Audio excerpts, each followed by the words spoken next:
My name is Melissa. I married Ronald, whom I met back in college, and we had one daughter together.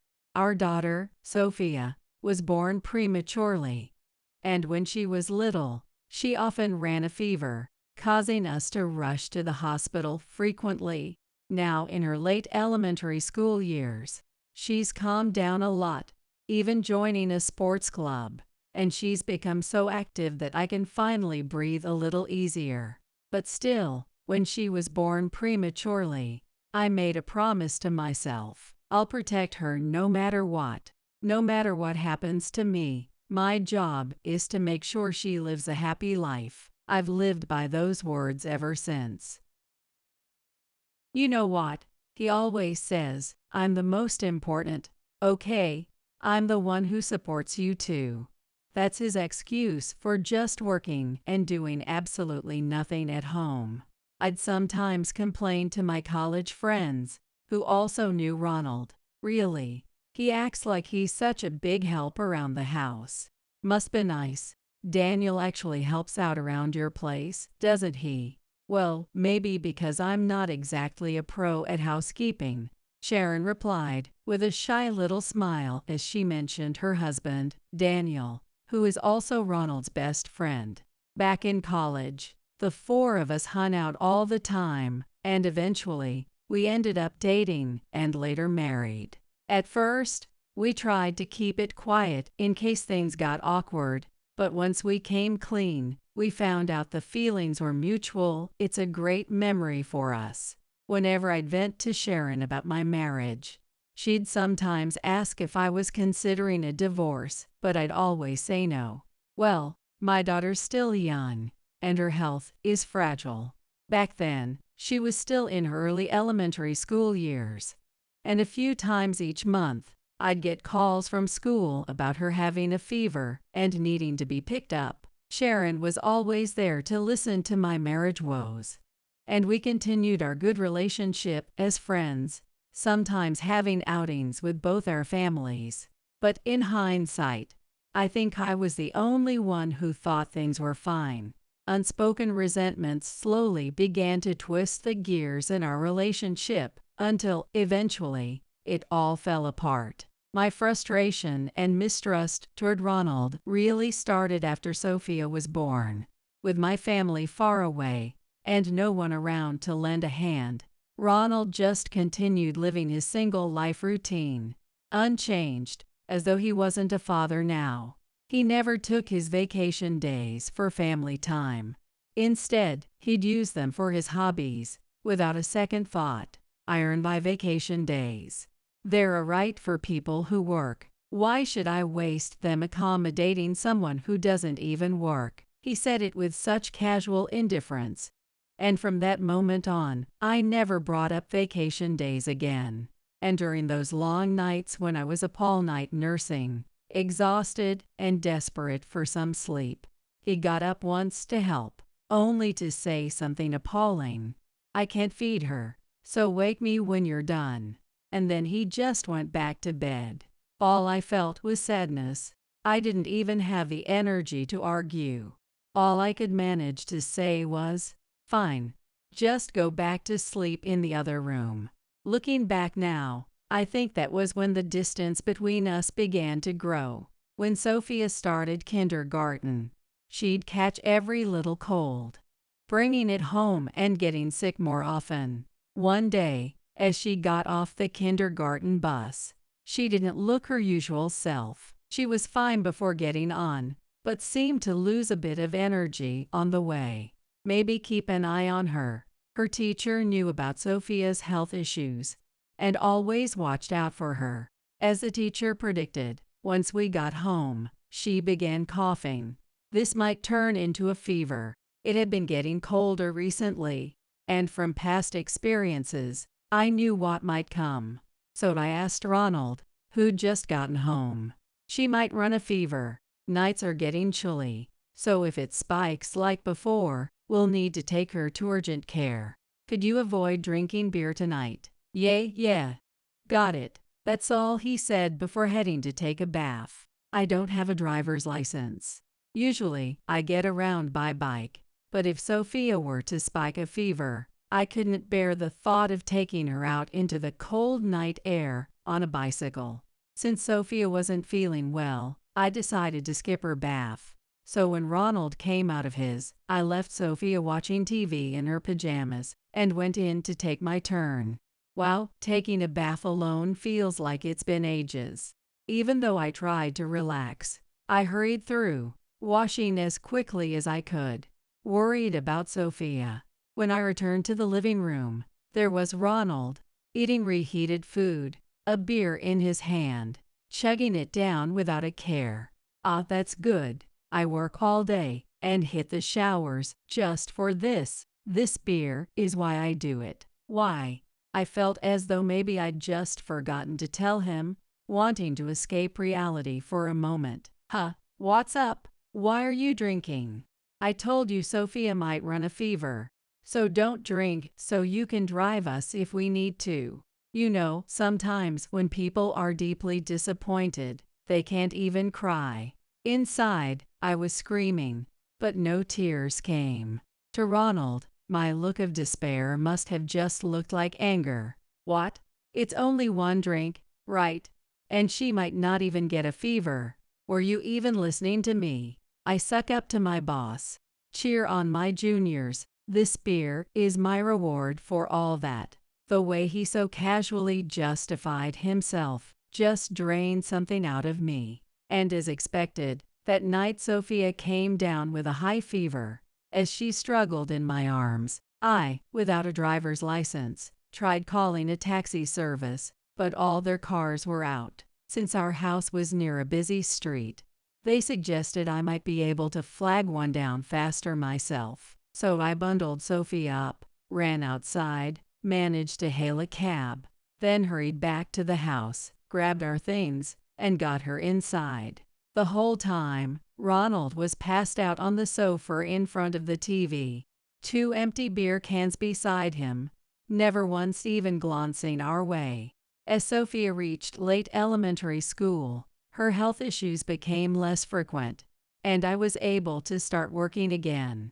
I'd given up hoping for any support from him, so I found a part-time job with a flexible, understanding employer who let me work while Sophia was at school. With work and house chores, I barely had a free moment, and when school events came up, I often couldn't keep up on my own.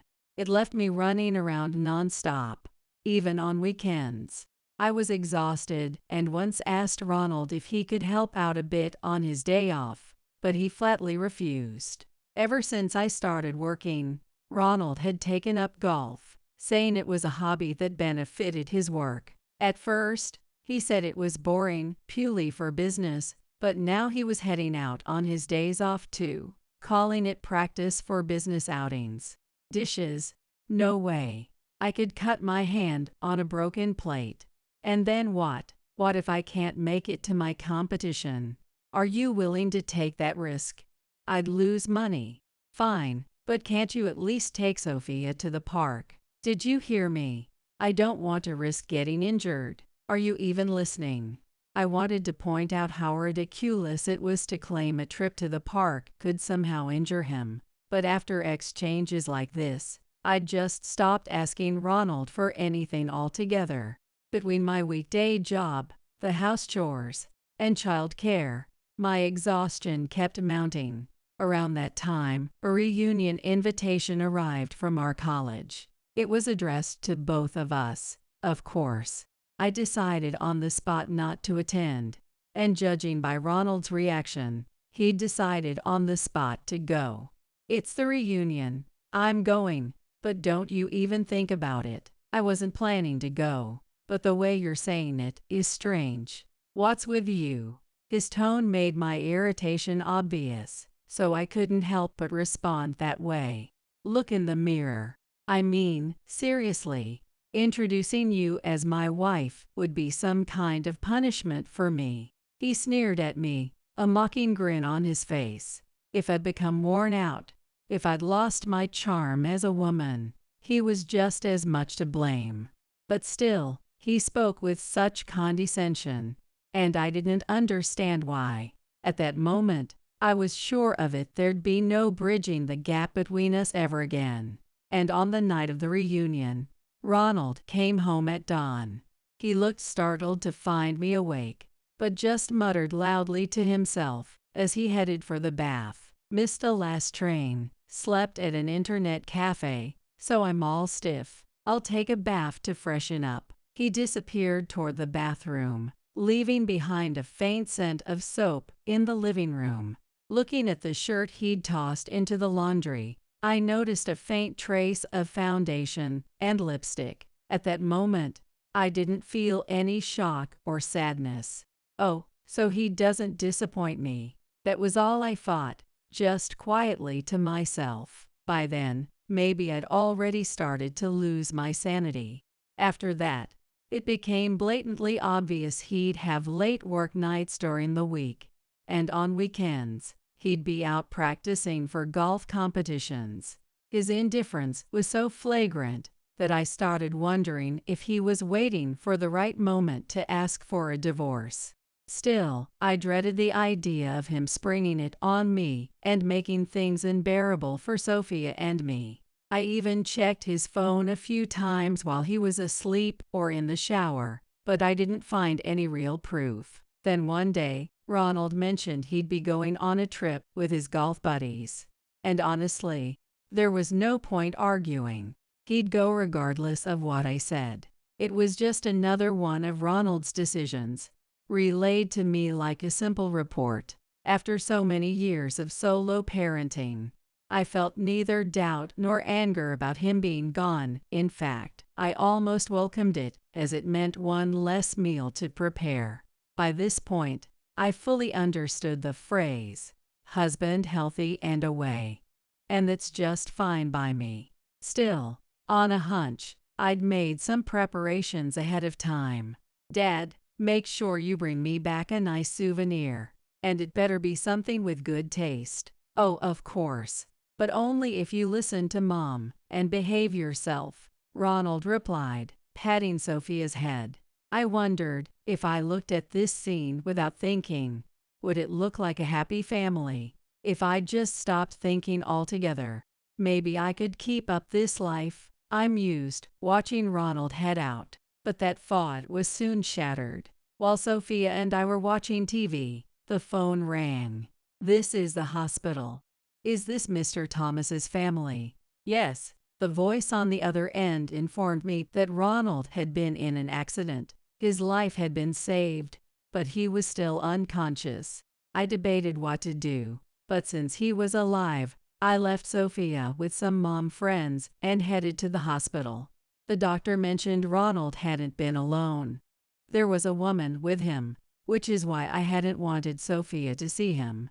At the hospital, after giving my name, the attending doctor came out to lead me to his room. They briefly explained Ronald's condition beside his still sleeping form. We performed surgery, but, unfortunately, there was irreparable damage. Excuse me. The doctor lifted the blanket on Ronald's bed, and seeing the state of his hand, I couldn't hold back my laughter. For a moment, I forgot the doctor was even there, and blurted out loud, "Oh wow, so much for my hands are everything, huh? This is priceless." Ronald's precious hands, the very hands he claimed were so vital, were now bandaged and nearly ruined. The doctor looked puzzled, but managed a slight smile, given the circumstances. And, as if hearing my voice, Ronald opened his eyes. "Oh, you're awake. Where am I? Melissa. Oh, you're up. Well, your girlfriend's in the next room," I said with a smile. Ronald went pale. My girlfriend. Wait. It seemed like he was trying to piece things together. The doctor noticed his confusion and ran a quick check. "Well, you two probably have a lot to talk about. If there's any change in his condition, please use the call button. I'll explain more about the test results shortly." With that, the young doctor quietly left the room.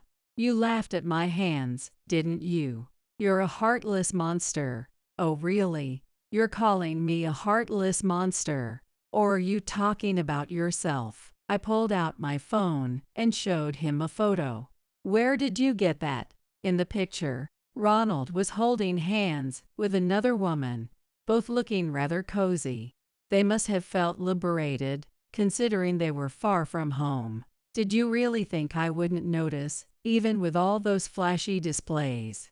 But you never said anything." "Oh, and what was I supposed to say?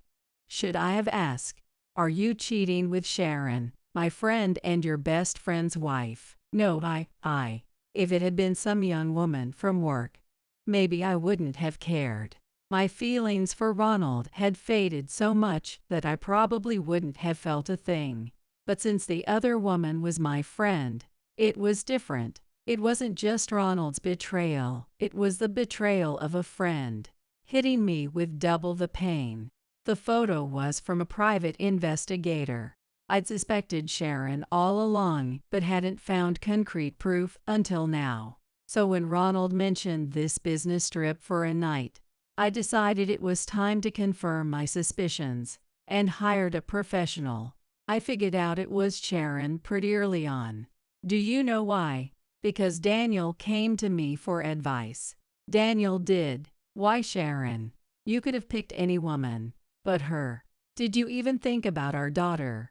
Did you realize you were betraying your family, your wife, and hurting your best friend?"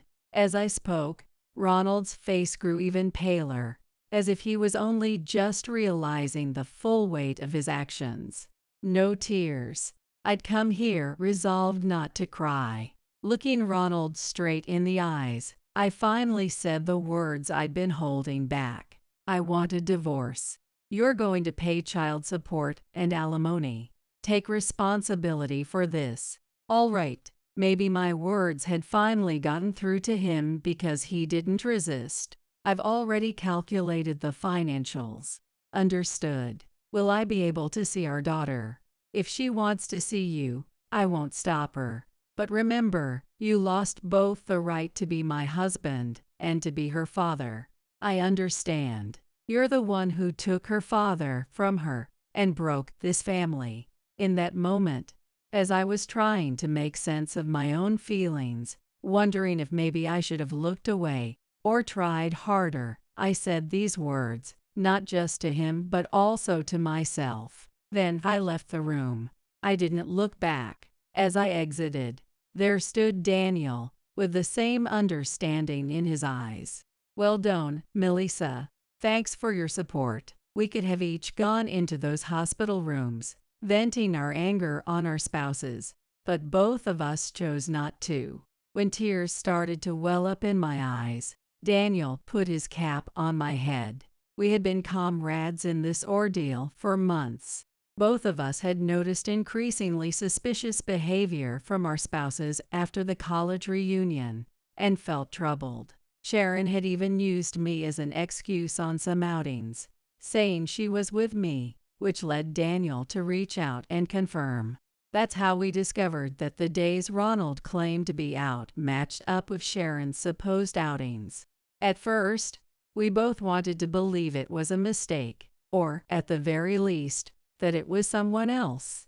But as we shared information and prepared ourselves, we were thoroughly disappointed with every new piece of evidence. I wasn't sure if I could have acted, even with the evidence, if it weren't for that accident. But the accident happened, and it pushed me to act. After the divorce, Ronald was discharged from the hospital, but his hand, as expected, never regained full mobility. His arm was more severely damaged, leaving him with permanent limitations.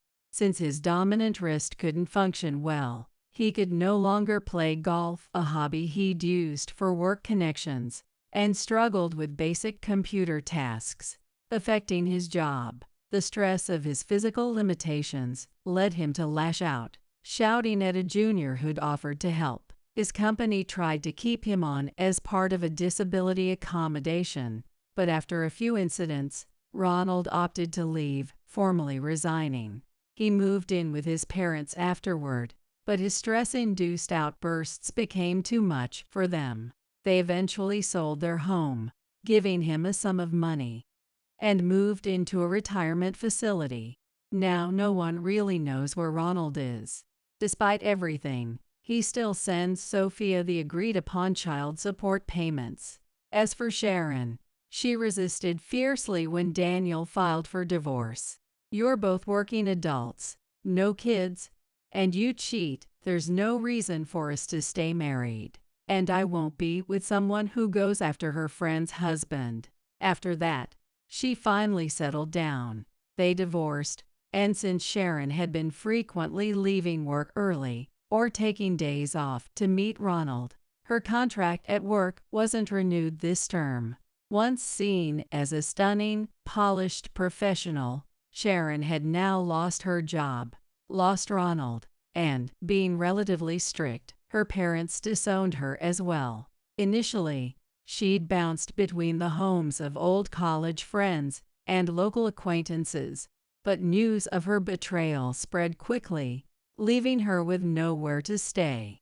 It ended with a public altercation during a meeting with one of our mutual friends, drawing police intervention. Apparently, Sharon injured her friend during the argument, who then pressed charges. I heard about it from that friend. Sharon is now in custody. Holding a grudge against someone who can't even admit their own faults felt like a dead end. I decided to move forward.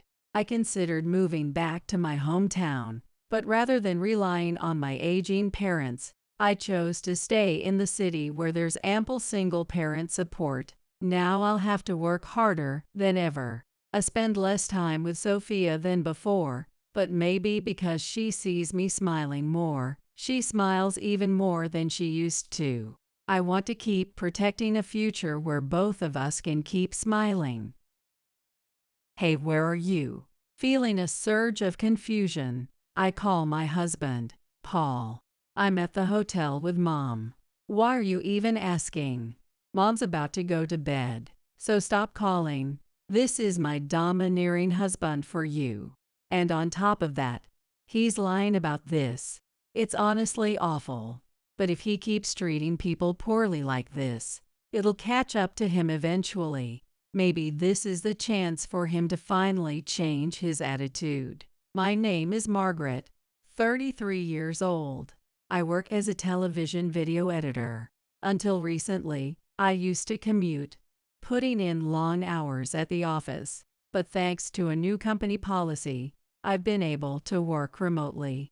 Since we bought a house last year, working from home has been perfect. With the peace and quiet, I can really focus. Lately, though, my biggest issue has been my relationship with my husband. I thought Paul and I were a happy couple, but now, 3 years into our marriage, we're drifting apart. It seems that my higher income really bothers him. As a result, he's constantly making jabs like, "It must be nice to earn more than I do." Honestly, it annoys me, but I try to avoid fights. So I've been avoiding any intimate moments, not realizing how far apart we've become as a couple. Whenever Paul comes home, he snaps, "You're still working. Or are you just showing off the fact that you make more than me, even though you're the wife?" This is what he says every time he walks through the door. I handle cooking and housework between tasks during my workday.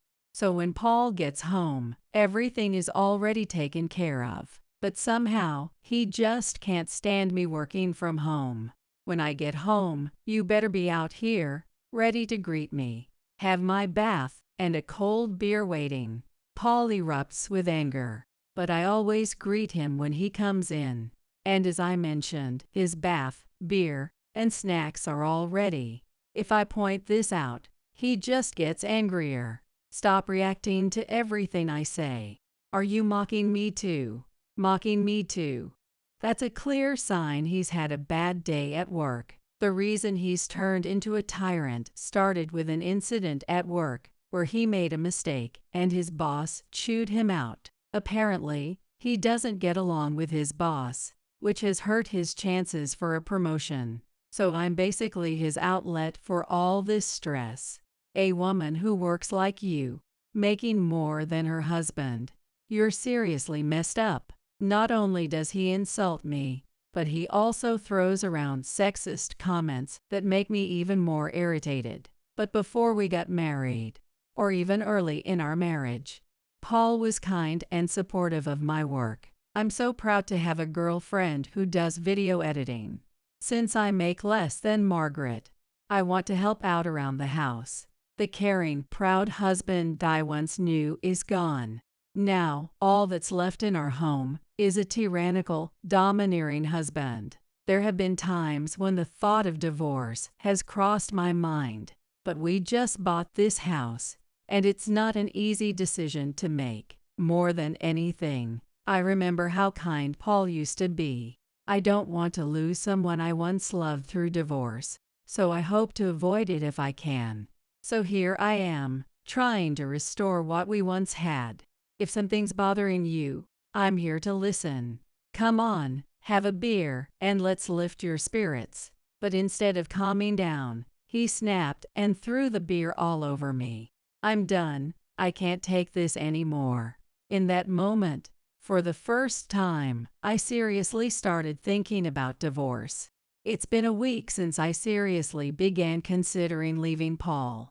Now he's coming home later and later. Apparently, work's gotten busy, and he's had to work overtime. To top it off, he's somehow patched things up with his boss, the one he didn't get along with, and now he's regularly going out for drinks with him, since he's often missing the last train. Paul's been staying over at work or at a nearby internet cafe more and more. To be honest, I'm actually glad about it. No more hearing him throw out those annoying phrases. As the husband, a woman like you, or the wife should.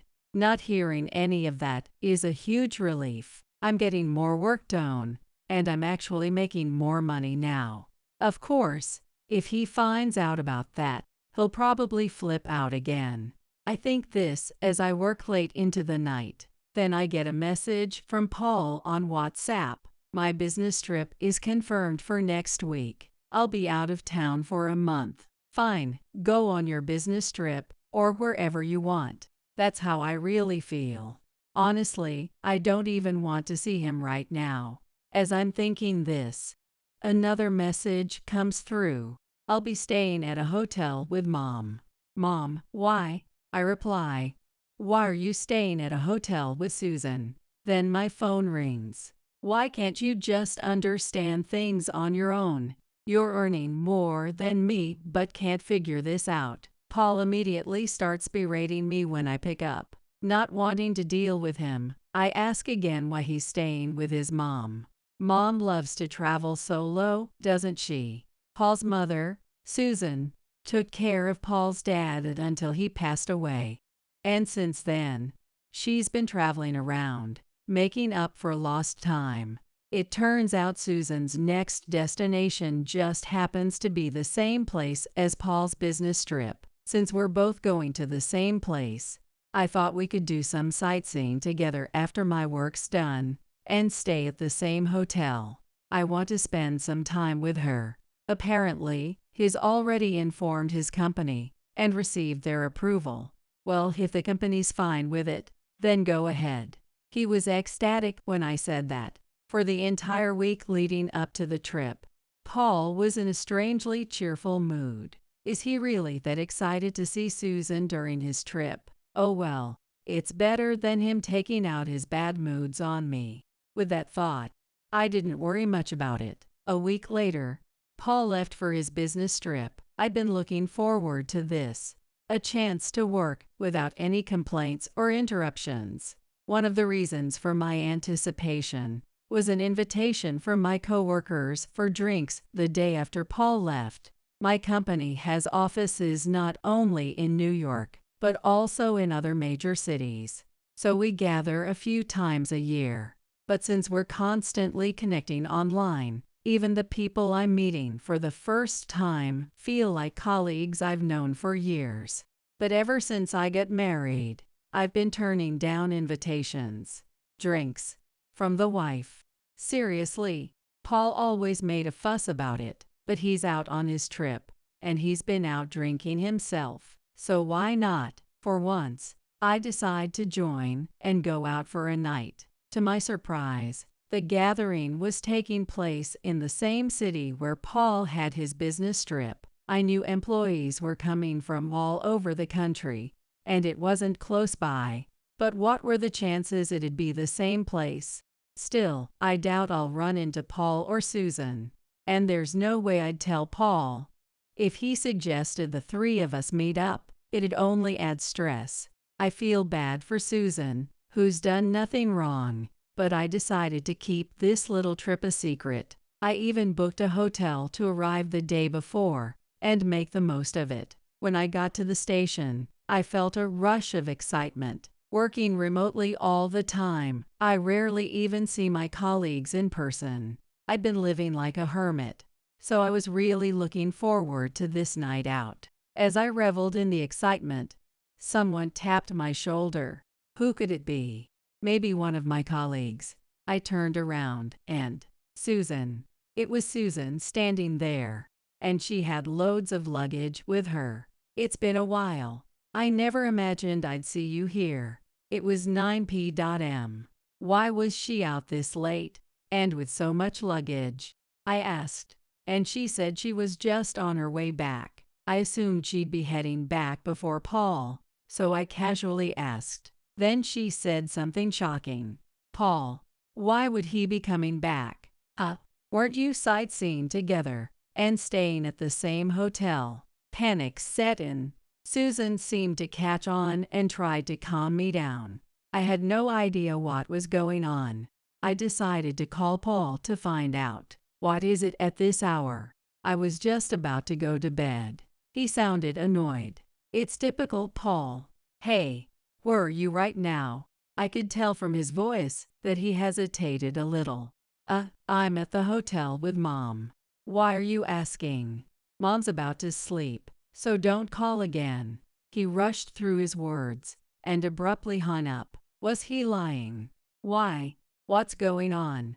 As I stood there, confused, Susan gently rubbed my back. Her kindness was a comfort I hadn't realized I needed. I ended up crying, and Susan stayed with me the entire time. Once I'd calmed down, Susan asked what was going on, and I told her everything.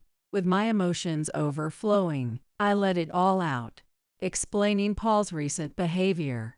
I'm so sorry for my foolish son. Susan apologized over and over. It's not your fault, I reassured her, trying to stop her from blaming herself. Then suddenly, she said, "This is suspicious." She was openly doubting her own son.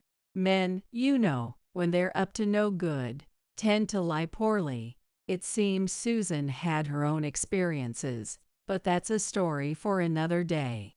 I'll ask her sometime. My son's actions reflect on me as his parent. So let me help you, Margaret. While we had no concrete proof, Susan and I both suspected that Paul was probably with another woman. So that night, I decided to skip the gathering and head back with Susan. I felt bad for the wasted travel expenses, but there was no point in staying there. Besides, my emotions were all over the place, and I might end up crying again. Going home felt safer. I'd been so excited, and yet this whole trip was ruined. Sensing my frustration, Susan pulled out some cash, saying, "Use this to cover your travel expenses." I couldn't possibly accept money from her and declined repeatedly. It wouldn't feel right if I didn't help. Let me take care of my son's mess. With her insistence, I gratefully accepted. Looking back now, I realize what a genuinely kind person Susan is. Before I knew it, we'd arrived back in town. The in-laws' home is about 30 minutes from mine. "Let's have a talk tomorrow and figure this out," she said as we parted for the night. When I got home, I broke down in tears. I'd been considering divorce, but learning he'd been unfaithful was a whole new level of betrayal. There's no way I'll ever forgive him. I resolved to go all out and make sure Paul faces the consequences. The next morning, I called Paul's workplace. I wanted to verify where he actually was. He's on paid leave, they said. So he hadn't been on a business trip. He'd taken paid time off. This was a clear admission of guilt. The person who answered seemed like they wanted to say something else, probably confused about why a wife would be asking such a question. But I couldn't involve someone unrelated to our personal affairs. I gave a vague response, thanked them, and hung up. Then I went straight to Susan's to tell her what I'd found out. She was clearly exasperated by her son's stupidity. Susan and I started discussing ways to locate him. Why not hire a private investigator when Paul gets back? I'll cover the costs, of course, Susan suggested, but I hesitated to accept such a generous offer. Yet again, Susan wouldn't take no for an answer, saying, I'm his mother. It's my responsibility. Then, just as I was feeling stuck, a call came in that changed everything. Yes, really, I see. Thank you very much. Thanks to that call, I'd found exactly what I needed to put Paul through hell. On what was supposed to be the end of his business trip, my phone buzzed with an incoming call. You idiot wife. What the hell did you do? It was Paul, seething with anger. What did you do while I was away? Where are you? He was absolutely furious. And with good reason. I'd sold the house. Why the hell did you sell the house? Are you trying to make things harder for me when I'm exhausted from my trip? As he continued his tantrum, I responded calmly. Too worn out from all the fun you had at Sandra White's place. What? Paul's voice dropped into a clueless tone. What are you talking about? Sandra White. Who is that? Paul panicked. When you lie with ridiculous stories about staying in a hotel with mom and constantly rub people the wrong way, it's no wonder you get caught so easily. What? Yes. Susan and I were also shocked at how simple it was to uncover Paul's actions. The rescue call I received earlier was actually from one of Paul's coworkers, the one who answered when I called the office. Ma'am, I just can't take it anymore, he said, then began detailing Paul's typical behavior, saying he was reconciling with his boss, going out for drinks, and working overtime during the busy season. All lies. Far from patching things up with his boss, their relationship had deteriorated. He'd recently been relegated to a dead-end position. Frustrated, Paul had been taking it out on his colleagues, too. So he wasn't just mistreating me. He was tormenting everyone around him. I felt genuinely sorry for those he worked with. And recently, Paul had apparently gotten involved with a female client, sneaking around the office to meet her discreetly whenever she visited. But some employees had noticed, and most people at work were fed up. One of them, his coworker. It seemed that Paul had directed most of his frustrations toward this particular coworker, and the poor guy had grown to despise him. That's why he chose to tip me off. I apologized repeatedly, and Susan also took a moment to express our regret to him. Hearing all this, Paul was left speechless. Well, Paul was at a loss for words. I carried on without missing a beat. Apparently, some employees had even seen him heading to work from his mistress's place. They guessed he was likely staying with her at that moment, and one person even shared a rough idea of her address. With that information, Susan hired a private investigator, and we managed to get photographic evidence of Paul's affair. Fueled by rage, I decided to sell the house, knowing it would hit him hard. You can't just sell the house. It's our home. How could you do that without telling me? Our home. Last I checked, the mortgage was under my name. That's right. I had bought the house myself, as I earned more than Paul, and had some savings. I'd done it so Paul wouldn't feel pressured or burdened, and he'd been more than happy to leave the financial responsibility to me. But now, it was coming back to bite him. So where am I supposed to go now? I suggested he go back to his parents' home.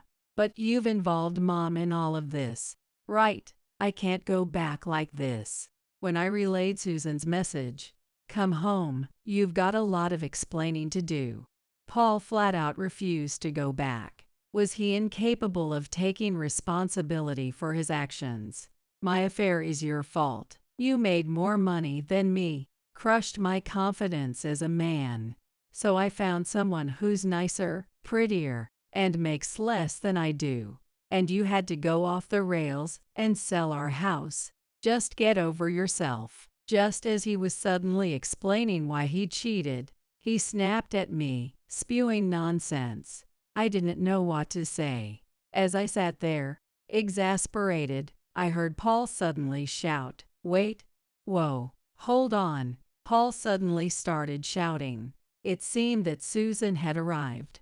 "Why is Mom here? I heard from Margaret that you'd be back today." So I rushed over. I could hear their exchange through the phone. I was genuinely impressed by Susan's resolve. She truly had the spirit of an independent traveler.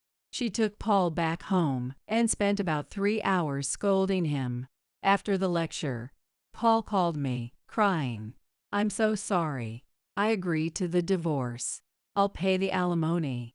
Just tell me how much you want." Susan must have really laid into him. I never thought I'd hear such words coming from Paul. I consulted with a lawyer, who informed me that I could seek compensation not only for the infidelity but also for Paul's abusive behavior. So I made a substantial claim. "You can't be serious." He was in shock. When I replied, "Compared to the emotional damage I've endured, it's nothing," he fell silent. Paul had no choice but to pay the alimony. After that, Susan told him, "I only brought you home for a lecture. Now get out," and kicked him out. Paul then tried to go to his mistress's house, but when she learned about everything, she said, "Now I'll be facing an alimony claim too." No way. She ended things with him and threw him out as well. And yes, I made sure to file for damages from her, too. With nowhere else to go, Paul ended up staying at an internet cafe. The next day, when he returned to work, word of his actions had spread throughout the office. The coworker who had helped me out had informed Paul's boss, who hadn't known the full story before, using paid leave for an affair. Unbelievable. Paul was demoted as a result. As for his mistress, she faced pressure and ended up resigning. I heard that Paul, now penniless, is living in a dilapidated apartment, shedding tears over his hollow life every day. And as for me, I finally attended the long-awaited gathering with my colleagues. When I explained what had happened, everyone offered their sympathy and support. After the get-together, I met up with Susan. Even though I divorced Paul, I've remained close with Susan. She says she cares for me more than she ever did for Paul. Thanks to Susan, I am where I am today. I feel nothing but deep gratitude. From now on, I plan to give Susan the love and support that Paul never could. Write up the divorce papers and get out right now. I have no intention of living with you anymore. My husband Edward returned from his overseas business trip, bringing along his mistress, 12 years his junior, and their secret elementary school-aged child. And now, he suddenly tells us to get out of the house. Despite his own infidelity, he has the audacity to act all high and mighty. Unable to stand it any longer, our daughter Margaret delivers a shocking statement to her father. "Dad, you don't know anything, do you? You'll regret saying things like that. It's because you keep treating Mom so badly that this is happening." What on earth are you talking about? I don't understand what you're saying at all. Are you that upset about being abandoned by me? I think you'll understand everything once you see this. It's not like I'm upset about being abandoned by you, Dad. As long as I have Mom, I can live happily. What do you mean, once I see this? As Edward peers at her smartphone, his face instantly turns pale. He must have realized the gravity of what he has done. My name is Kristen, and I'm 44 years old. I have only one child, Margaret, whom I gave birth to shortly after starting my career. Margaret, who I thought was little, has suddenly become a college student. I always thought I was the more mature one, but she has grown up completely and surpasses me in many ways. I came from a poor family, so I always attended public schools. As for college, I had to pay my own tuition while attending. I hated that so much that we, as parents, are paying for her tuition. However, she doesn't take it for granted and is incredibly grateful to us. She always expresses her gratitude, so as a mother, I often think she's grown up to be a good kid. Mom, I'm having so much fun in college.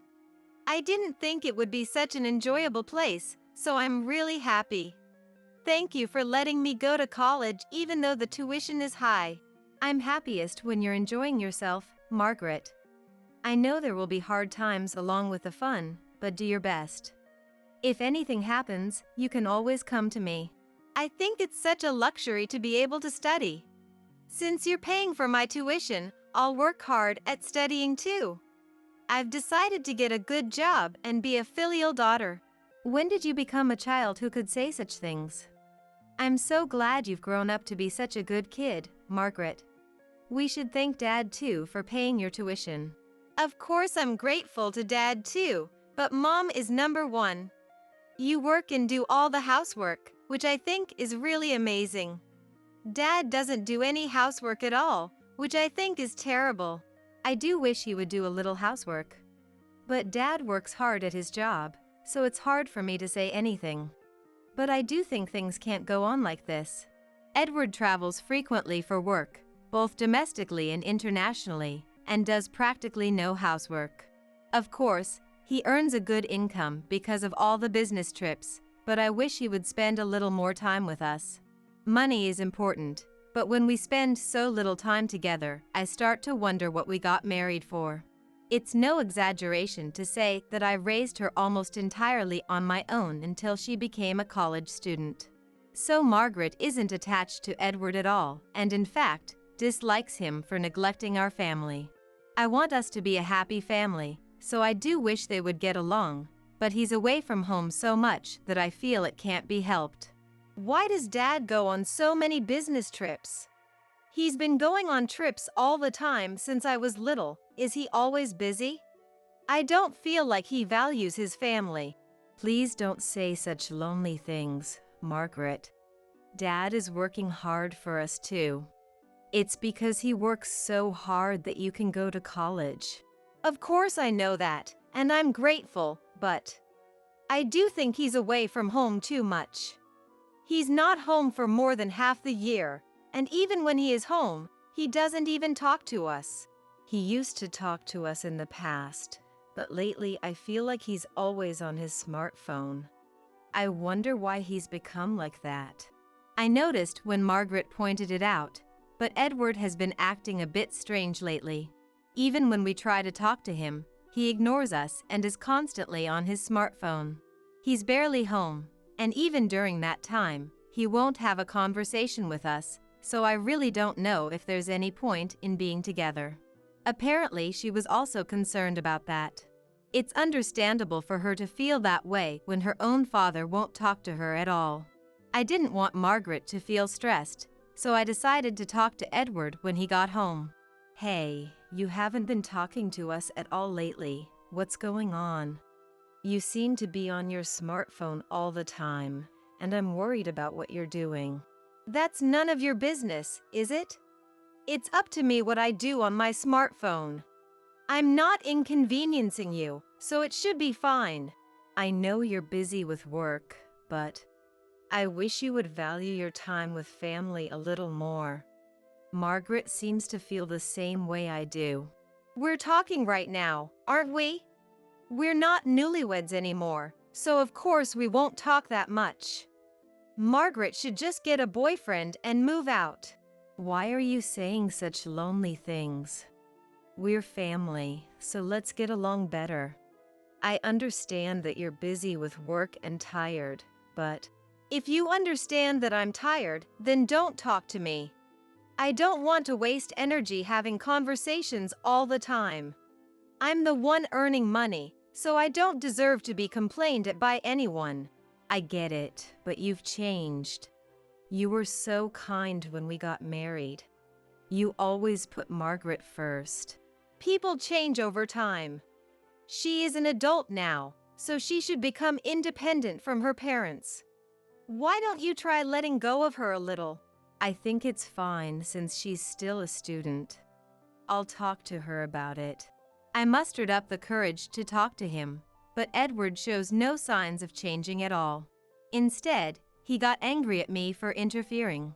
I never thought things would turn out like this, so I don't know how to react. I couldn't believe that the kind Edward had changed this much. Margaret seemed to have noticed somehow, but I hadn't paid much attention, so I had no idea. When did he really become like this? He acts like he doesn't care about family at all and won't listen to anything I say. Since I had already told Edward, I decided to talk to Margaret just in case. I don't know how Edward will react when he realizes the message hasn't gotten through. I talked to Dad earlier, and he told me to let go of you. He said you should become independent too, but what do you think about that? I think it's fine since you're still a student, but it's terrible for him to say that to you, Mom. I'm loved by you and so happy. And other families get along much better. I'm so relieved to hear you say that, Margaret. When Dad said it, I wondered if I should let go. But hearing it from you, I don't think I need to yet. If you were super overprotective, I might say something, you know? But Mom, you keep a really good distance. I find it really easy to live with you. I had no idea you felt that way, Margaret. If you say so, I'll keep treating you the same way. I'm sorry for making you worry unnecessarily. Mom, you don't need to apologize at all. I think it's Dad's fault for not doing anything to raise me. How can he act so high and mighty when he doesn't do any parenting? He's respected at work, so his need for approval is being met. I'm sure he's on his smartphone working too. But it's really sad that Dad has changed. Is Dad really working on his smartphone? I'm not even sure if he's really going on business trips. I think we should look into various things. When Margaret said that, it hit me. I've never suspected Edward of cheating. He's always been kind to our family, so I've never once thought he was suspicious. But recently, he hasn't been kind to us, so I thought maybe I should be a little suspicious. I wouldn't have thought about it if Margaret hadn't mentioned it, but I think this might be some kind of turning point. However, I didn't know what to do, so I decided to go on as I had been. While I was doing that, she suddenly told me she had something important to talk about. She's never said that before, so I'm incredibly nervous. What on earth is this important thing? It's not like you to say that, Margaret. Did something happen at school? I'm sorry. It's really hard for me to say, so I'm stumbling over my words. It's something I absolutely have to say, but I wonder what you'll think of me if I tell you, Mom. What? It's such an important thing that you're stumbling over your words. I thought it would be a lighter topic, so I'm getting nervous. But I'll accept anything, so I want you to try talking to me. I think it'll be pretty shocking for you. I'll tell you if you say you'll listen, and I'm not completely sure yet. If you've said this much, it's harder not to listen. I'd like you to tell me everything if you're okay with it, Margaret. Of course, if you don't want to talk, that's totally fine. Actually, I peeked at Dad's smartphone the other day, and it seems like he's cheating. I think he's saying he's on business trips and cheating. What exactly does that mean? I have no idea what you're talking about, Margaret. What kind of messages was he sending on his smartphone? It's too sudden, and I don't know what Margaret is saying. Certainly, we're only told he's going on business trips, so it's unclear if he's really going on them. But his salary is being properly deposited, so I thought he was going on business trips. However, from what Margaret is saying, it seems he is cheating at his business trip destinations. I never even considered that. I don't know how to react. My friends have asked me if I'm not worried about his constant business trips, but I wasn't worried at all. That's because I trusted Edward, and if what Margaret is saying is true, that trust will quickly crumble. Then she told me the contents of Edward's smartphone. It seems there's someone like a mistress at the place he frequently goes on business trips to. There was also a child's name, so he might have a child too. I don't know if it's a stepchild or a secret child, but I can't believe this is happening. If that's true, it's unforgivable. I won't be satisfied unless I get proper revenge. You should get solid evidence and then divorce him. Don't worry about me at all, okay? Thank you so much for saying that. If he is really cheating, I'll divorce him. And if he has a child, that's a pretty big problem. I've got your back, Mom, so don't worry. I'll support you properly. You don't need to show any kindness to him anymore. With Margaret saying that, I have no choice but to do my best. For now, I've decided to investigate to make sure whether Edward is cheating.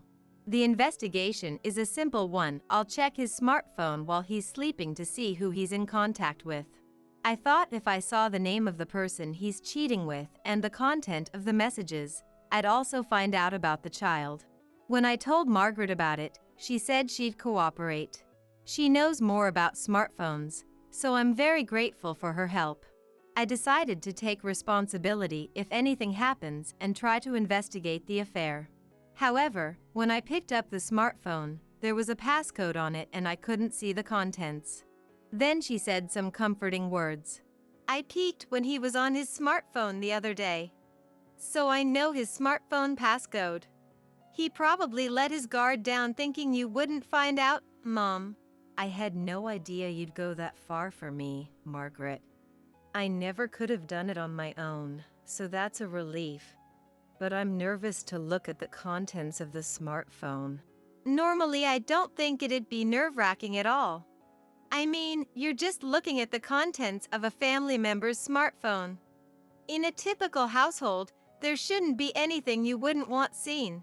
That may be true, but the situation is different this time. What if there's a history with the person he's cheating with in there? I don't think I can handle it emotionally. In a way, it might be good to give up at that point. I mean, you'll have the evidence, so all that's left is to get divorced. I think it's better than feeling vaguely unsettled. When you say that, I'm starting to feel that way. Why are you more put together than me, Margaret? I should be the calm one. I've barely felt any love from Dad in my memory. But it's normal for you, Mom, since you married Dad after dating. I don't want you to be so negative about yourself. Thank you for saying that. I'm a little scared, but let's look at the contents. And so, we decided to look at the contents of Edward's smartphone. If the information Margaret said she saw is true, there should be a message history with the person he's cheating with. Honestly, I don't know if it's better for there to be none or for there to be some. But if he really is cheating, I want to get divorced soon, so I want to get evidence here. As I was thinking that, Margaret unlocked his smartphone for me. When the two of us peeked inside, there was a message history with a woman we didn't know. It seems what Margaret said was true, and apparently Edward is cheating. And when we scrolled back through the messages, we found out they'd had a relationship for nearly 10 years. I can't believe he's been cheating on me for that long. As I was reeling in shock, Margaret gently comforted me. This must be really shocking for you, Mom. But now that we have the evidence, let's think positively. Let's make sure to save the contents of these messages. If I didn't have you, Margaret, I couldn't stay calm. Honestly, I believed in him. I never thought he was actually cheating on me. It's admirable that you believed in him until the end. Dad is the worst for betraying you like this, Mom. We definitely have to knock him down to rock bottom. Lately, I've just been relying on you, Margaret. I feel like I've reached a turning point, so I'm going to get revenge. Let's think about how to get revenge together. Dad is going on a business trip starting tomorrow, right? So we have plenty of time to think. But you absolutely can't show any kindness. Since he cheated, you have to punish him harshly. I understand. I'll harden my heart and get revenge. I'll be counting on you if anything happens, Margaret. But will you be okay if your dad is gone? It's always been like he's not here with all the business trips. At this point, nothing will change if he's gone. I'll protect you when it comes to you, Mom. It's really reassuring and helps so much. If you say that, Margaret, I can get divorced with peace of mind. Let's do our best together from now on. And so we started thinking about how to get back at Edward. I used to feel very lonely when he said he was going on a business trip, but now I'm very grateful. Edward isn't home, so we can plot as much as we want. That said, I've never gotten divorced before, so I don't know what to do. Anyway, I'll prepare for the divorce while consulting with people around me. Of course, he doesn't know that, and I'm sure he's cheating at his business trip destination. I feel bad having Margaret do this as a college student, but it's for Margaret's sake too, so I have no choice but to ask for her cooperation. Margaret seems to want to cooperate and is actively helping. I don't know when she grew up so much, but I'm truly grateful. While we were planning like that, I got a call from Edward at his business trip destination. It's rare for him to call from a business trip, so I think something must have happened. I have something important to talk about when I get back from this business trip. So tell Margaret to be at home. It's about the future, so make absolutely sure to be home. It's scary to have you suddenly say that. It's rare for you to call from a business trip. Did something happen while you were away? I'll give you the details next time, so just wait. This concerns Margaret too. Also, tidy up the stuff in the house as much as you can. Why do I suddenly have to tidy up? Don't tell me we're going on the business trip with you? If so, I wish you'd tell me in advance. Well, it might be something similar to that. Anyway, I think it's best to be ready to leave the house at any time. Also, clean up the room so it's ready for guests. I don't have time for that on such short notice. You know I have a job too, right? Why do you keep saying such selfish things? I'm working on business trips, so put up with it. If you say you can't clean, have Margaret do it. Make sure the room is clean no matter what. Why won't you even tell me who's coming? And if we're going somewhere, I wish you'd tell me. There are too many mysteries. It's hard to deal with. It's not difficult at all, right? Just pack your own things and keep the room clean. If that's too hard, just leave it all to Margaret. Margaret is busy with college too, you know? Why don't you do it together when you get back? Don't dump everything on us. I can tell from the conversation, but Edward is clearly acting strange. It seems like he's plotting something, and it feels like he's smiling a little. I'm sure he intends to do something to us. I don't know what he'll do, but I think I'll prepare so I'm ready for anything. For that, I need to prepare for the divorce too. I have a lot of preparations to make too, so I don't have time to do what he is telling me to do. Those emotions overflowed and I ended up arguing emotionally. But Edward must have something he's really happy about, because he deliberately didn't get emotional and tried to calm me down. I'll make this the last time, so I'm really begging you. I'm coming back with some important guests. I want to welcome them, so please prepare. If you had told me that from the beginning, I would have dealt with it. Why did you talk to me in such a high-handed way? Anyone would hate being spoken to like that. I'm sorry. Please forgive my words and actions earlier. I'll speak more kindly from now on. Is it okay if I really ask just this once? It feels suspiciously kind somehow. You won't even tell me who you're bringing. Well, I'll let it slide just this once. So you'll clean up for me? If so, that would really help. I'll make sure to buy souvenirs on my way back. You haven't brought souvenirs lately, but you're being quite kind. I have no choice, so I'll at least clean for you. Then, I'll be waiting for you to come home. I don't know who Edward is bringing. But the fact that Edward has clearly become kinder means there must be something behind it. It's definitely strange for Edward to approach me from below. Of course, there's a possibility that's not the case, but we need to take some countermeasures too. For that reason, I have no choice but to prepare for divorce before Edward returns. When I told Margaret about the call from Edward, she seemed to have the same opinion as me and said we should prepare quickly. It's definitely suspicious, so let's prepare for various things. But who do you think he's bringing back? He wouldn't bring back the person he's cheating with, right? There's no way he'd bring them to our place. I'm sure he's bringing his boss from work or something.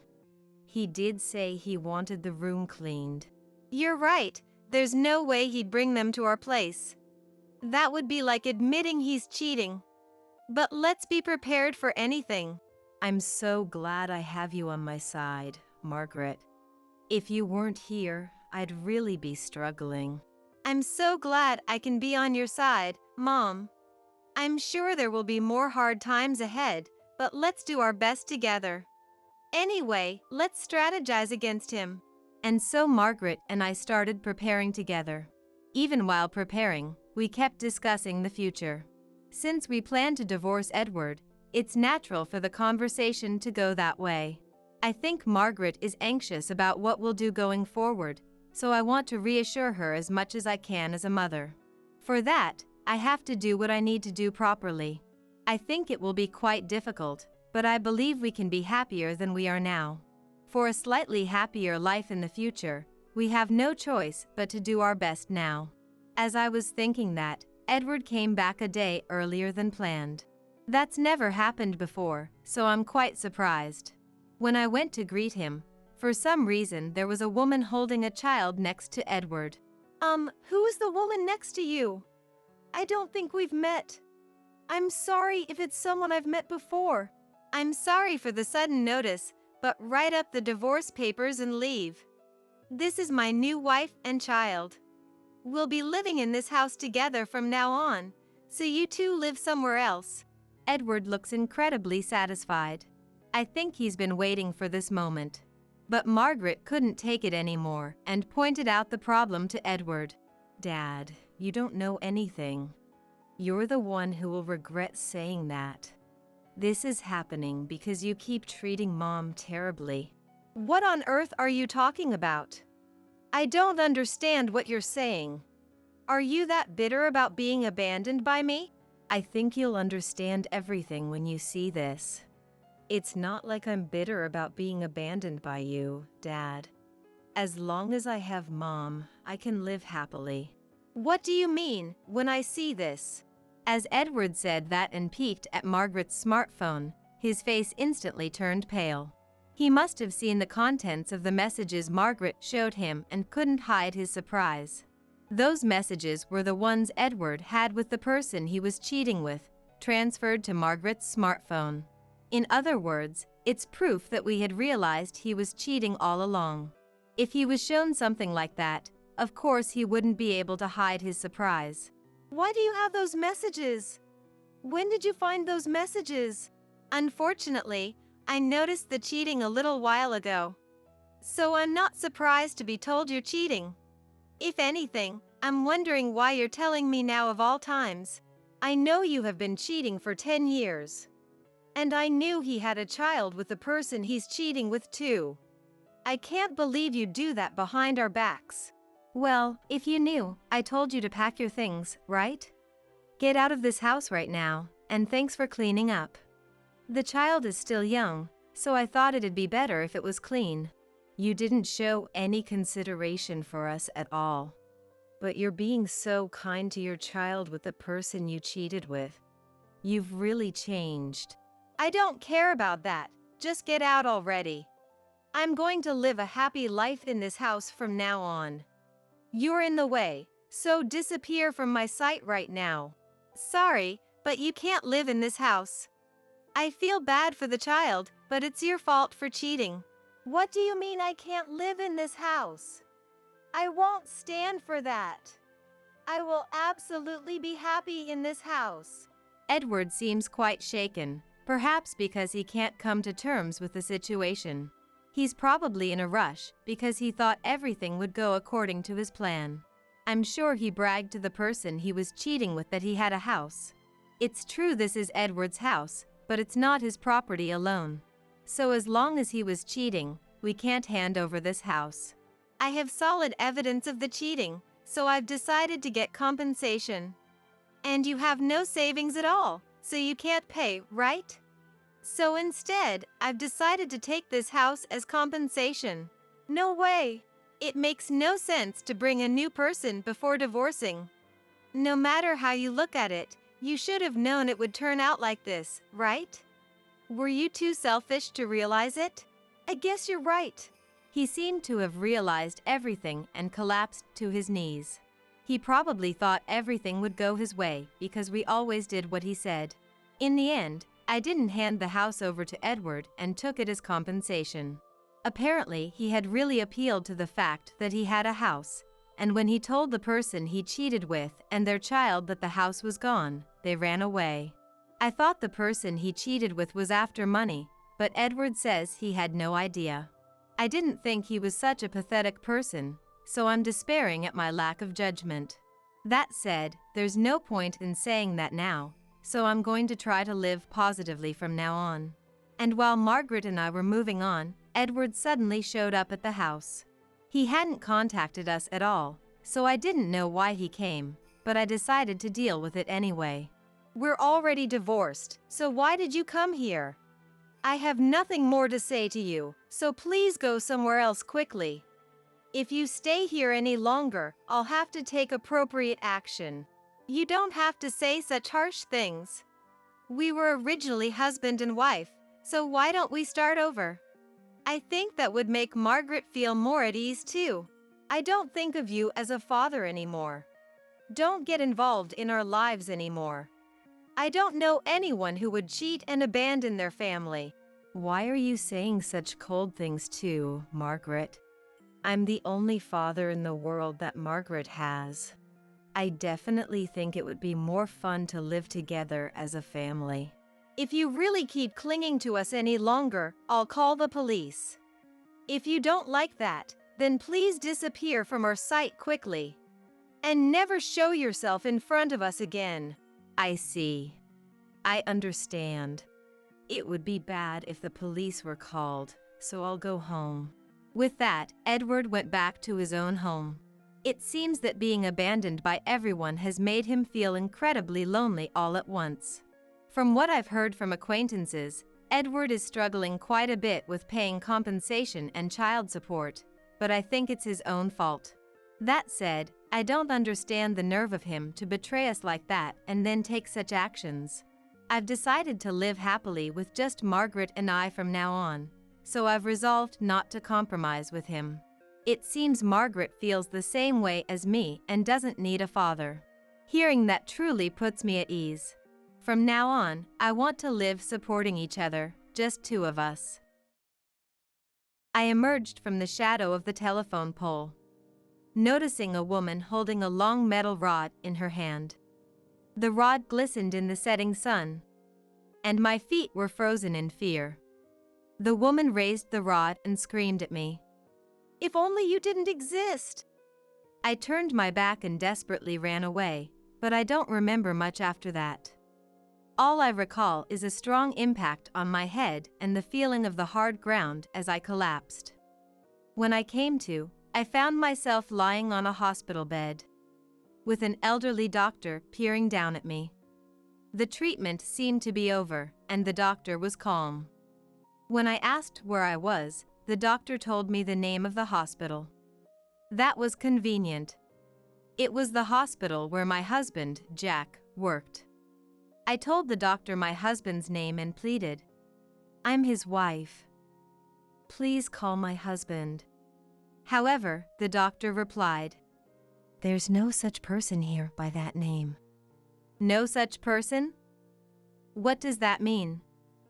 I was struck by a headache and anxiety. I couldn't help but feel as if I had wandered into a different world. I'm Maggie. I'm 36 years old. And I work as a clerk at an advertising agency. I met my husband, Jack Davis, through an introduction from a salesperson at a printing company. Jack is a doctor with a charmingly bright smile. His hobby is volunteering. And during our courtship, I joined him several times in activities like cleaning up the town. Jack would often say, "It feels so good to sweat for someone else's sake." Don't you think so, Maggie? I would agree, saying, "Meeting you and learning the fulfillment of volunteering has been wonderful, Jack." Jack spends most of his earnings on donations and volunteering activities. Because of this, he frequently runs out of money and sometimes asks me for financial help. He clasps his hands together apologetically and pleads with me, saying, "I'm having a tough time again this month, so please." I have great respect for Jack's philanthropic spirit. So, I gladly give him money and let him freely use our family credit card. I had no idea how foolish I was being. Around the time we had been married for a year, I started noticing concerning changes in Jack's behavior. He used to be a person who valued family and would come straight back after work, but, "Hey, you've been coming home drunk a lot lately. Is work going okay? Wouldn't it be terrible if there was an emergency surgery?" Huh? Oh, it's fine. Don't worry. I'm drinking with those shift considerations in mind. I know nothing about a doctor's job. If Jack says so, I just assume it's true, and I never thought he would lie to me. One night, Jack didn't come home even after midnight. He didn't answer when I called. As I waited anxiously, the intercom rang. "Hey! I'm home! Open the door, the door! Where and with whom have you been drinking so late?" I could smell women's perfume on Jack's body. Was he drinking at a place with women? Or... My chest tightened. I realized I don't know anything about Jack. I've been complacent as his wife, trusting him completely and neglecting to check on him. If I don't get a grip, this could lead to something irreversible. That's how I felt. When I subtly asked if he might be having an affair, Jack shook his head and said, "No way." He leaned forward with disbelieving eyes and denied it. "That's impossible. I'm your partner. Believe me." There was a harshness in Jack's face that I'd never seen before. Of course, I want to believe him. I don't want to doubt him. But there have been too many suspicious things about Jack's recent behavior. He's become reckless with money, he's always irritated, and he seems to be avoiding me. One day, I was at a loss for words when I saw the statement for the credit card Jack had used. It was filled with the names of high-end bars and restaurants. There were also traces of him purchasing several expensive branded shoes and bags for women. Late that night, I confronted Jack with the statement as soon as he got home from work. "What is the meaning of this? What are you spending money on?" "Oh, that, my boss asked me to, and I couldn't refuse." He claimed that all the branded items were bought for his boss's daughter. The expenses at bars and restaurants were also apparently for socializing with his superiors. Political maneuvering is often portrayed in dramas set in university hospitals and such. Maybe Jack was caught up in those kinds of power struggles too. I decided to interpret it that way. That night, we had a long discussion. From now on, we would always inform each other when making big purchases. If he was going to be late due to socializing, he would contact me as soon as he knew. I didn't want to make Jack feel restricted, but this was for the sake of our harmonious marriage. He seemed to understand my feelings on the matter. One evening, on my way home, I was called out to by an unknown woman. Her demeanor was far from calm. Her eyes were very aggressive. She was a woman with long hair hanging in front of her, standing in a zombie-like posture. No matter how you looked at her, she wasn't normal. I instinctively braced myself. "Please stay away from my husband. You're really causing trouble for us." "Husband? I don't quite understand what you're saying." "Don't play dumb. You know I'm talking about Jack." There was also a boy who looked about 10 years old behind the woman. He was glaring up at me. I became incredibly frightened. Of all days, there was no one else around on the evening path home. I had to get away from here immediately. Otherwise, I was sure these people would try to harm me. That was the kind of vibe I got. "Jack is your husband? Isn't there some mistake?" Because Jack is my husband. I was about to explain that, when I heard a familiar voice from a distance. It was Jack. He came running in a hurry, but instead of coming to me, he rushed over to the woman with the child. Jack shook the woman's shoulders, seeming to scold her about something. Then the two of them meekly left. Once the mother and child were out of sight, Jack finally turned to me and smiled, asking, "Are you okay?" "They're patients at our hospital. Not only their bodies, but their minds are also ill." "Is that so?" "They were patients. So that's why she said those things about you." "Yeah. She was calling me her husband, right? Man, how troubling." A few months ago, I might have laughed along with him. But now, I couldn't bring myself to react that way at all. Patience? Really? Could Jack be lying to me? The distrust in me only kept growing. After that, the mother and child that Jack claimed were patients continued to stalk me. They usually appeared when I was on my way home after finishing work. As soon as I stepped outside after work, they would be following me before I knew it. And they would hide behind objects too. It was so creepy and unbearable. Every time I spotted the mother and child, I would call Jack and beg him to come help me immediately. "They're following me. Come right away. Please, help me." "It's okay. I've scolded them harshly, so they shouldn't do anything drastic." "But what if they follow me all the way home? What should I do?" "They're patients. Please be careful. And don't call the police, okay?" Perhaps because Jack contacted them, the mother and child disappeared at some point. I let out a sigh of relief. Really, what troublesome patients they are. That night, I asked Jack, who had come home, to make that woman stop stalking me. "I'm so scared I can't stand it. Please, deal with this properly. If it was that easy to deal with, I wouldn't be struggling. Try to understand. It takes time. Think about my feelings too. Isn't there any other way?" "Anyway, I'll give them a stern warning. That's all I can do for now."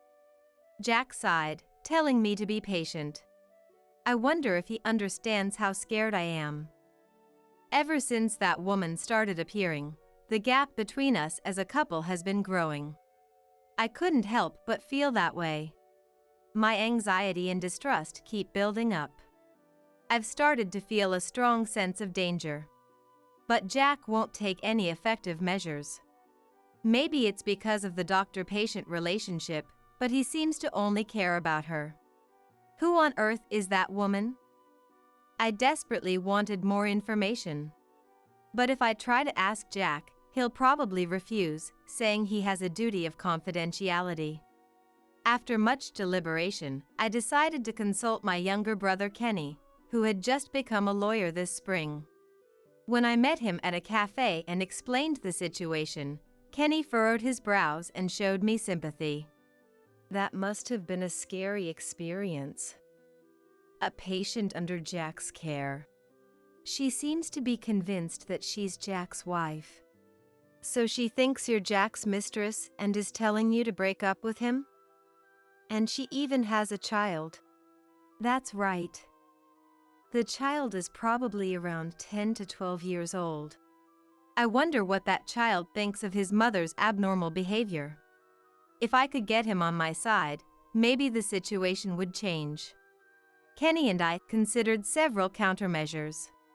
But we couldn't find any effective means. The fact that she was Jack's patient and in a position to be respected limited our actions. I guess reporting it to the police is out of the question. It could end up causing trouble for Jack. But I'm living in fear too, you know? Are you telling me to just stay quiet like this? There's a limit to how much you can endure. In the end, I parted ways with Kenny without finding a good solution. That night, I belatedly reported to Jack that Kenny had become a lawyer. I had been so unsettled by that woman that I had completely forgotten to tell Jack. I met Kenny today. I forgot to mention it, but Kenny became a lawyer. What? Oh, is that so? Now that you mention it, he did say he wanted to become one. Jack seemed to remember Kenny's dream, even though they're usually not close. But at that moment, Jack's expression looked somewhat strained.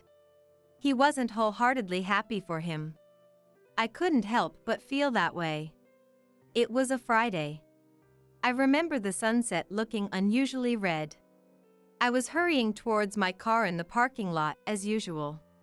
Suddenly, I sensed someone's presence behind me. Someone was following me. It's that mother and child. I knew it instinctively. I mustered up my courage and turned around. Enough already! What do you want with me? I regretted it immediately. Because the other party's demeanor was not normal. The woman who emerged from behind the pillar was holding a long rod. It was a metal rod, as if taken from some construction site. The child still hadn't come out from behind the pillar. He seemed to be frightened by his mother's abnormal behavior. My feet were frozen and I couldn't move. She raised the rod and attacked me. If only you didn't exist! I turned my back and ran away, but I don't remember much after that. All I remember is the strong impact on my head and the feeling of the hard ground.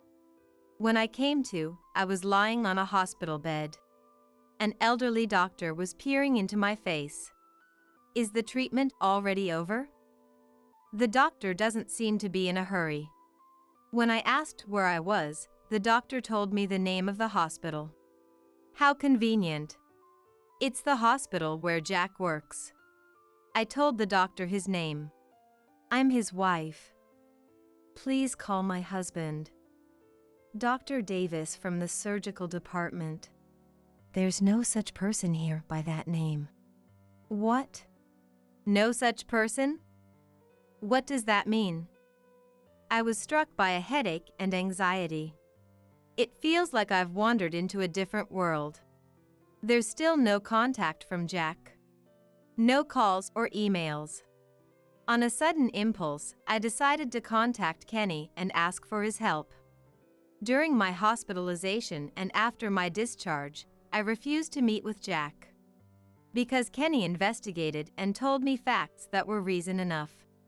I had Kenny go and get a change of clothes for me, and after leaving the hospital, I went back to my parents' house. Jack called and emailed me many times, but I ignored them all. I can no longer trust a single word he says. I was furious. To break things off with that liar, I called him out to a cafe. Hey, Maggie. How are your injuries? You went through something terrible. Jack showed up with Kenny grabbing him by the scruff of his neck. He seems to have some idea of what he's about to go through. Jack's face was pale, and there was no trace of his usual lively demeanor. Ignoring the faintly smiling Jack, I thanked Kenny for going out of his way to bring him here. Thanks, Kenny. Sorry for always asking you to do such troublesome things. I'm fine. Be careful, you don't know what this guy might do. Hey. Kenny, cut it out. You're making me sound like some kind of criminal. But you are a criminal. Jack, you're a con artist.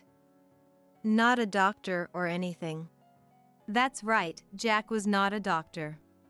I had Kenny investigate thoroughly, so there's no mistake. He had a criminal record, and besides me, several other women were currently being deceived by him. That child turned out to be Jack's son after all.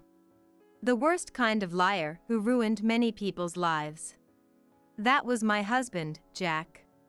Can you explain everything clearly, in your own words? Here.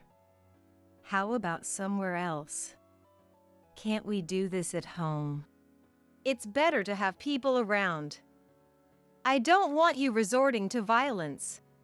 Even as I tell him to explain, I already know a lot about Jack. Kenny's investigation was thorough. He apparently enlisted the help of an acquaintance working at a detective agency. The reason I deliberately chose a cafe today was to make Jack talk. Of course, this exchange is being recorded.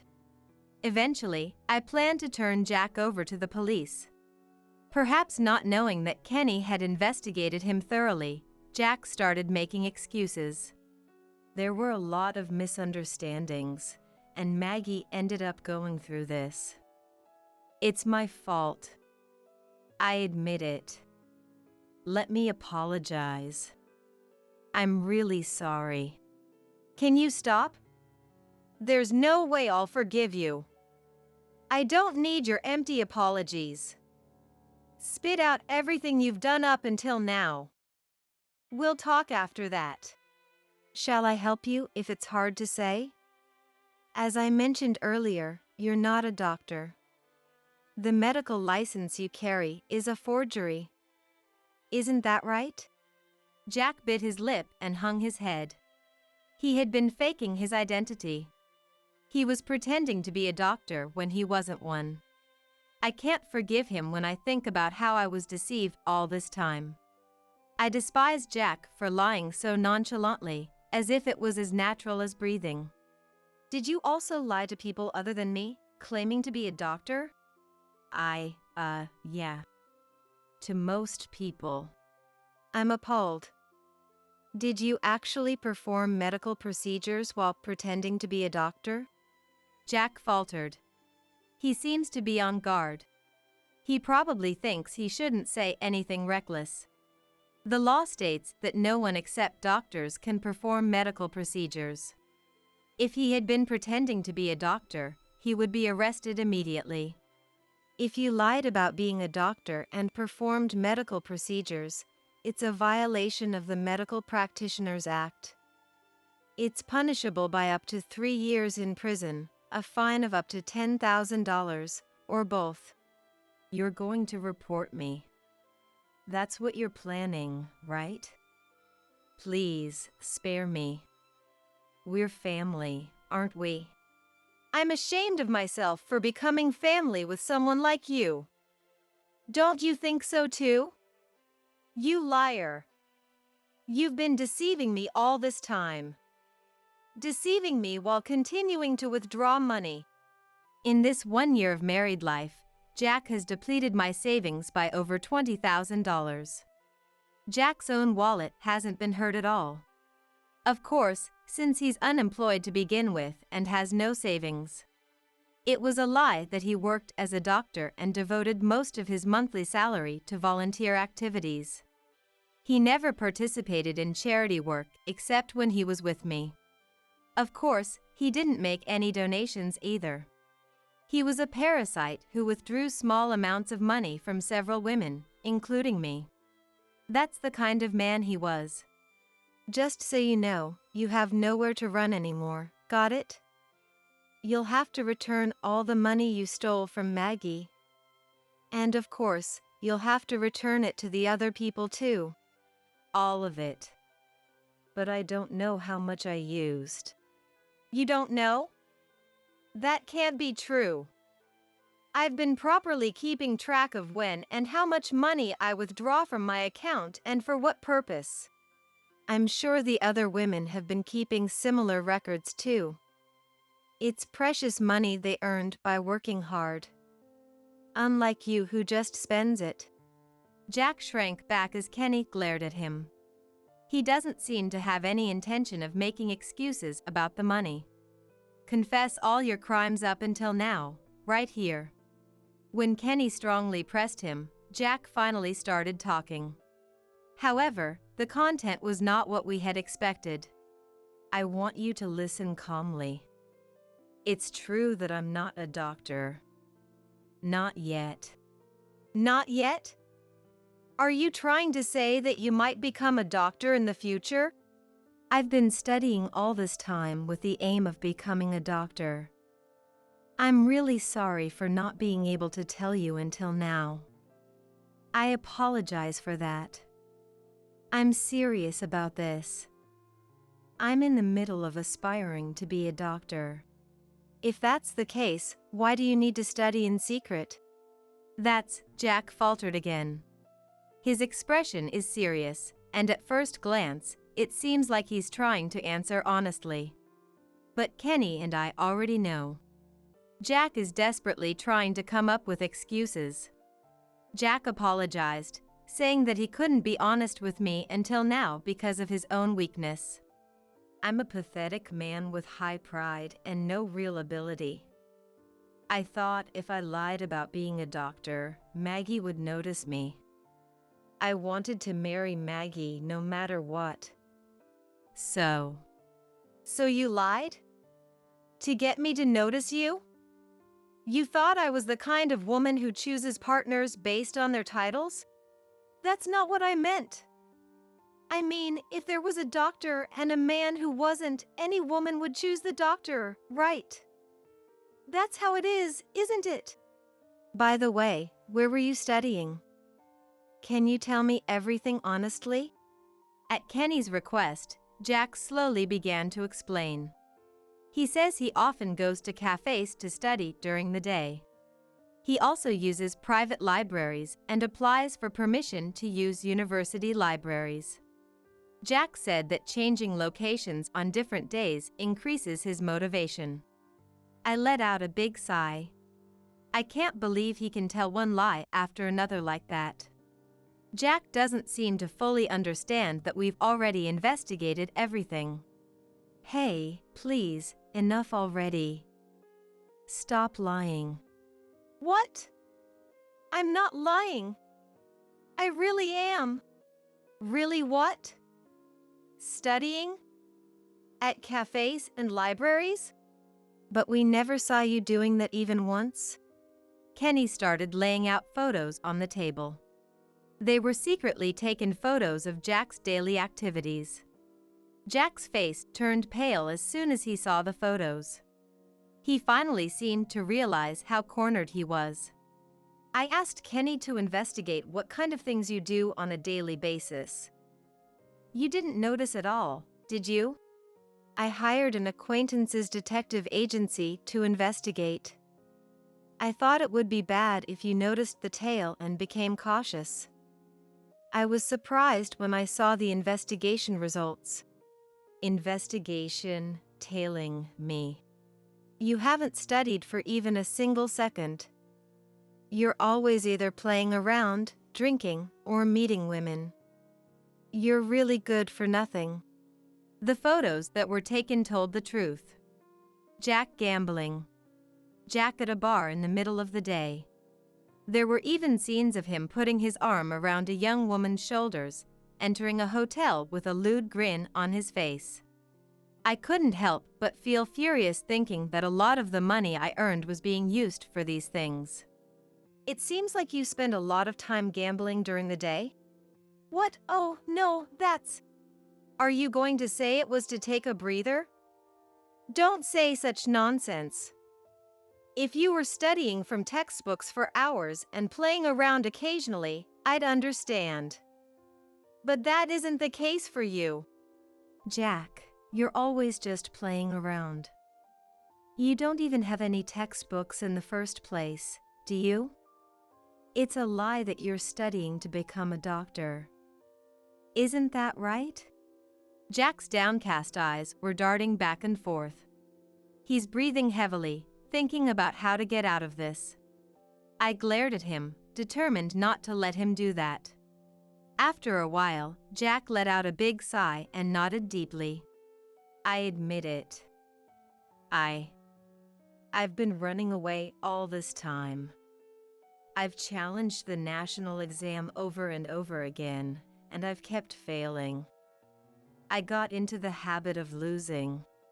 So you're insisting that you're aiming to be a doctor, no matter what? Of course. It's true. I'll definitely become a doctor and save a lot of patients. But for that, I need the support of my family. Jack apologized to me profusely. His attitude was as if to say he was truly remorseful. He apologized to me tearfully, saying he was sorry for everything up until now. Forgive me for being too weak to tell the truth. I'll have a change of heart from now on. I'll study more and more seriously and definitely become a doctor. Jack. It's okay, I understand. You understand? Jack's expression disappeared when he looked at me.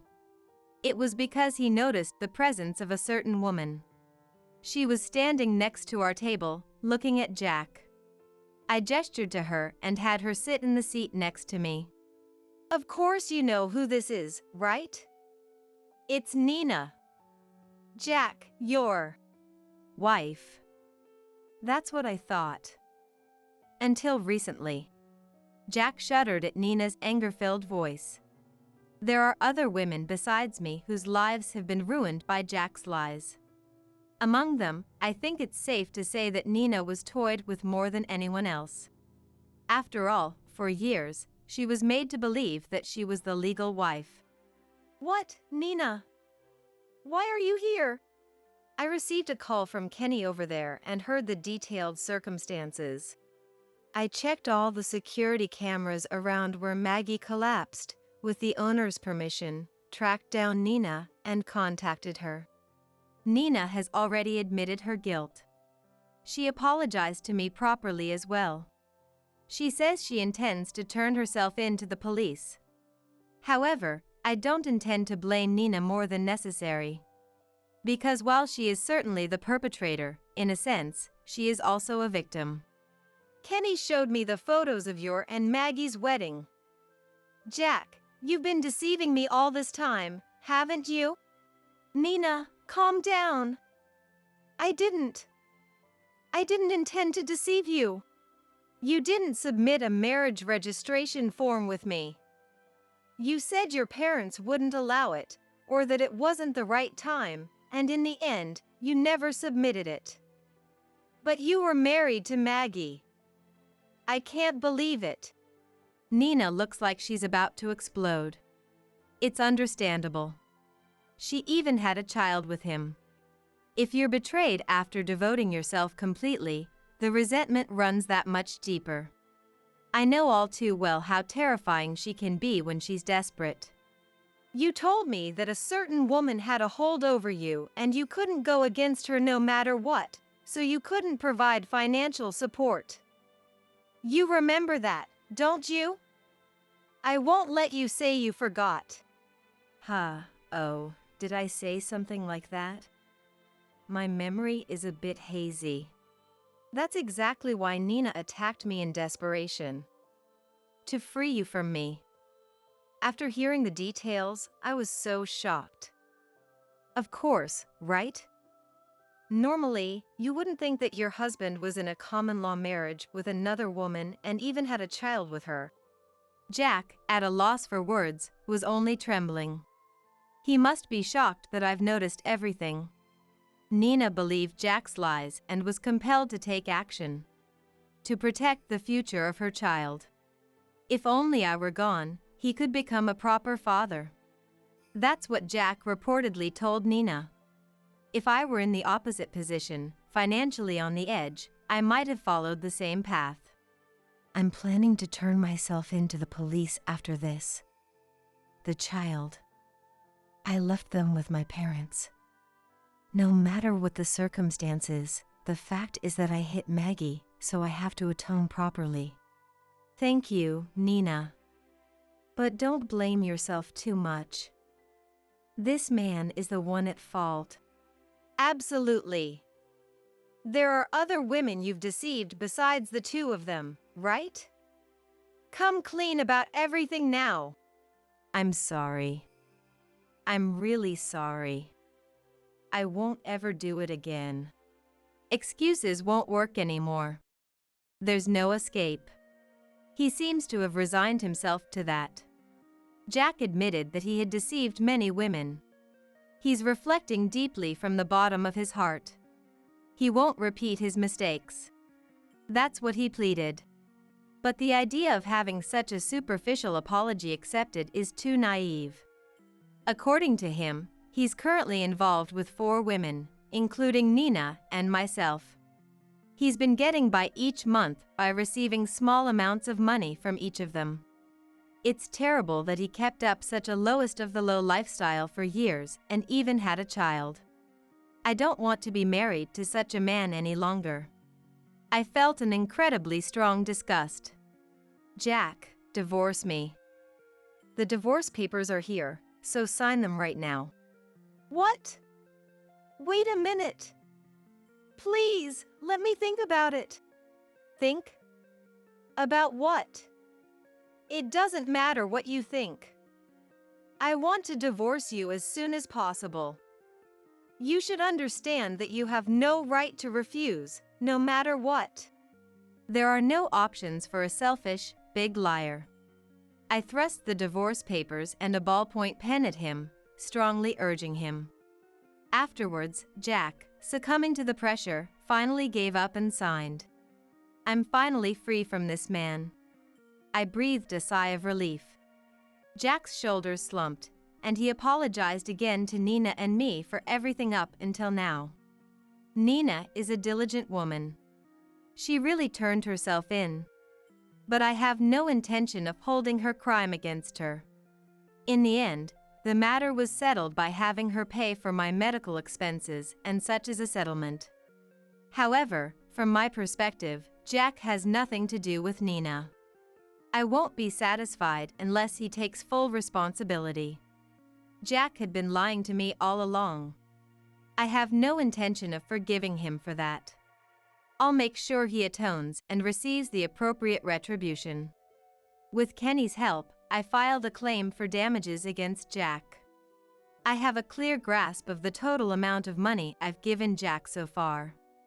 Of course, I didn't forget to add that to the compensation in the divorce trial.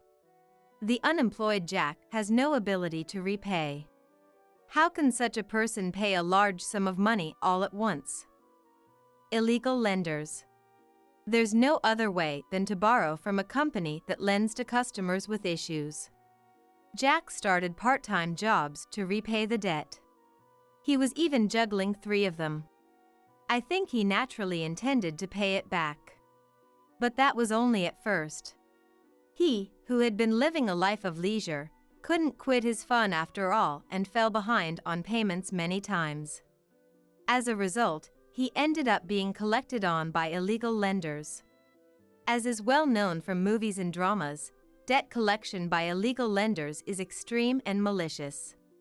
Jack was persistently called in the morning, afternoon, and evening, and apparently they even contacted his part-time job. Of course, they also barged into the small apartment where he lived and pounded on the door. I heard from Jack himself that they camped out in front of his room, and he had a hard time getting out. He appeared in front of me after work and had the audacity to ask me to pay attention to him. Please!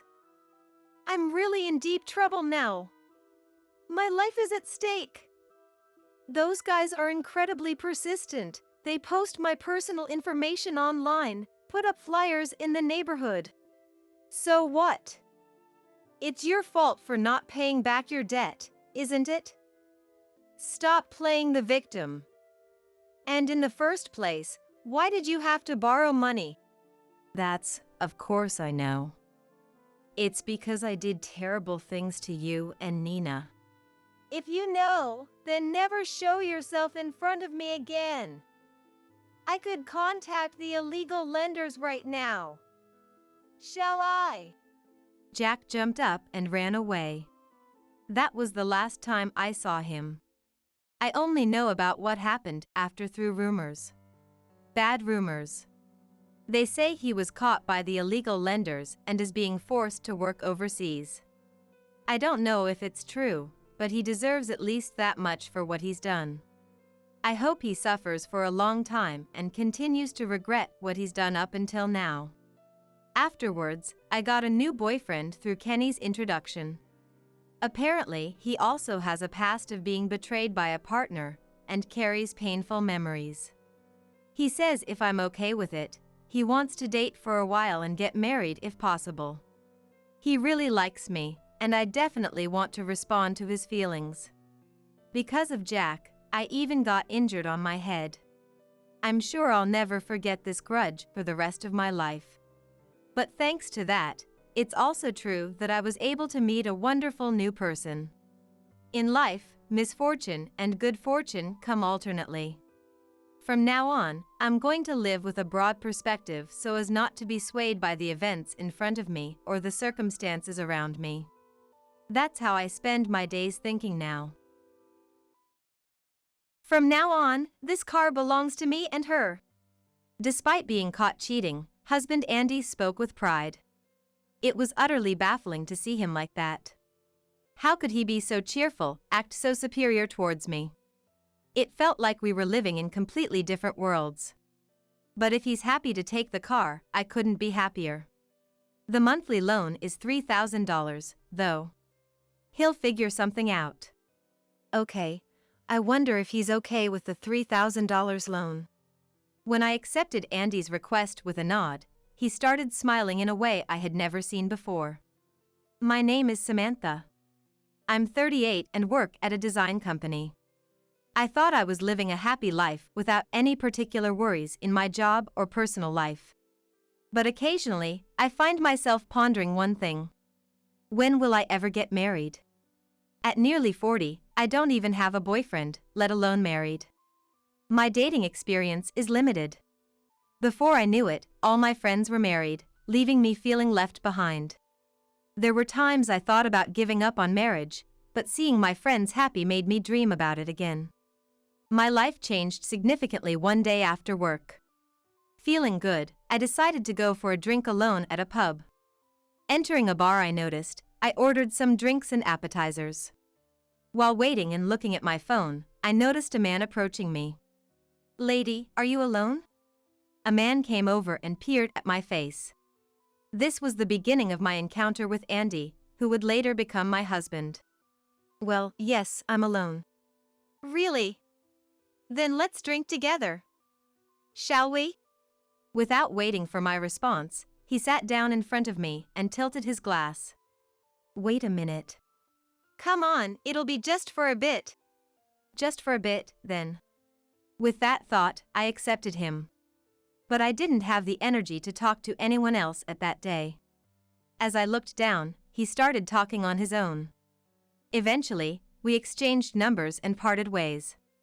I thought our relationship was over, but 2 months after we first met, I and Andy had become close, meeting frequently. As we exchanged contacts, I found myself gradually drawn to him. Talking to him, my feelings would calm without notice. I sincerely wanted to talk more. When he said he wanted to see me, I genuinely felt happy. Surprisingly, I never imagined I could harbor such feelings, leaving me astonished. And then, about 6 months after we first met, we became a couple. After 3 years of dating, we got married. I never thought I could get married, so when he proposed, it felt like a dream. But I realized it was the peak of happiness only after everything ended. After marriage, he changed drastically. It made me wonder if his personality during our dating was a lie. About a month into our life together, he suddenly became distant. No matter what I asked, whether he would be late coming home, or what he wanted for dinner, he would just respond with, yeah. A disinterested reply. Hey, what's wrong lately? You seem down. Leave me alone. It's none of your business. I wondered if he had come to dislike me. Seeing his attitude worsen day by day, my anxiety grew. Still, I was happy he came home. He would eat the dinner I made, and we still shared a bedroom. Somewhere in my mind, I believed he still had feelings for me. Maybe his current cold and harsh attitude was because he was tired. That's what I thought. However, a month into our diverging lives, the reasons of overtime and drinking parties made he come home late increasingly, and I found myself spending more time alone at home. I wasn't alone from morning to evening due to work, but coming home to no one was indescribably empty. Alone again today. Looking at his messages, he said he had overtime again today. I was still thankful for the messages, but the increase in overtime and drinking parties right after getting married bothered me. Maybe I did something wrong. Disillusioned, perhaps he intentionally started avoiding coming home. I quietly placed the shopping bag down as I received a message from him. Gradually, he stopped coming home daily. We rented the slightly expensive rental property to start our new life together. Since he stopped coming home, it had become a place where I spent my time alone, feeling lonely. We were supposed to be married, so why did it come to this? As I thought about him, I continued to eat dinner alone. Andy, when he occasionally came home, was always in a bad mood. Dinner's ready, you'll eat, right? I'll start making it now. I prepared dinner as usual and served it to him. However, after tasting a bite of the side dish, he stopped eating. What's wrong? Not hungry? I've thought this before, but the food you make is really terrible. I was stunned by the words said to me for the first time. Until now, he had said it was delicious and had seconds many times. He used to say that he wanted to eat my dishes rather than fine dining restaurants, even a special day like an anniversary. But why suddenly? Sorry. I didn't know it was bad. I'll clean it up. Don't touch it. He glared at me sharply and started eating again. But he didn't look like he was enjoying it, his face always crumpled. He started to complain about the cleaning and laundry I did. The coffee cups weren't aligned, a picture hanging was tilted. Even a single hair on the floor was enough for him to complain. I work too, so some imperfections should be expected. I began to wonder if it's normal to fuss over such minor things. Of course, I've mentioned several times that I can't do housework perfectly because of work. But he wouldn't budge. In the end, it always concluded. Just shut up and do as I say. With him yelling. Sigh. The stress piled up each time I interacted with him. I started to doubt whether marrying him was the right decision. Various emotions swirled, and I even considered divorce. But the fact that I got married at this age, and thinking about the hassle of divorce proceedings, I couldn't bring myself to act. I thought I just had to endure it. Such thoughts had developed over time. But before we got married, I made a significant purchase. It was a luxury car from a well-known brand. Of course, I couldn't pay in full, so I took out a loan. I wasn't particularly into cars, but there was one model I had always dreamed of. I was happy to have it as an adult, and it motivated me at work. I drove it to work and received compliments from car-loving colleagues. Initially, Andy praised the car. That's amazing. Good for you. That's what he said. But as his attitude changed, he began using the car without asking. It was inconvenient because I needed the car for work and shopping. It would have been acceptable if he didn't have a car, but he did. Yet, he preferred mine, which bothered me. Because of this, I had to use the bus for work and walk for shopping. I've addressed this issue with him. Hey, could you stop using my car without asking? I need it too. Come on, it doesn't matter. It does matter to me. Well, I don't care about you. You're managing with the bus, right? That's fine. I have reasons to use a car. Don't butt in. Even though you have your own car? Your car is better. Just let me do it. He never listened and would end the conversation unilaterally. The bus fare added up, and walking home from the bus stop was exhausting after a long day at work. Shopping became more frequent since I couldn't carry heavy bags without the car, going from once a week to every other day. I considered borrowing his car. I asked, knowing it was a long shot. That car is mine. There's no way you could handle it. Keep your jokes to a limit. I thought having two cars was unnecessary, but held back from saying anything to avoid angering him. But I couldn't just use it without permission. Slight change in the car's parking spot, seat, or steering wheel position would surely infuriate him. That's how he is, so it would be troublesome either way. If I were younger, I might have argued. But I no longer have the energy for that. Andy continued to not come home. He claimed he wasn't drinking because he was driving, but I noticed the scent of a perfume I didn't recognize. It wasn't long before I started suspecting he was having an affair. I had a hunch since the increase in his overtime and drinking outings. But I had neither solid evidence nor the money to hire a detective. I silently acknowledged his infidelity. He probably thinks I'm too dumb to notice his infidelity. Believing he can do whatever because I'll just go along with anything. That must be what he's thinking. The marriage I had imagined was far too different from reality. I dreamed of a warmer, kinder relationship where we cared for each other, going on little trips on weekends, enjoying tourist spots. I dreamed of such a family.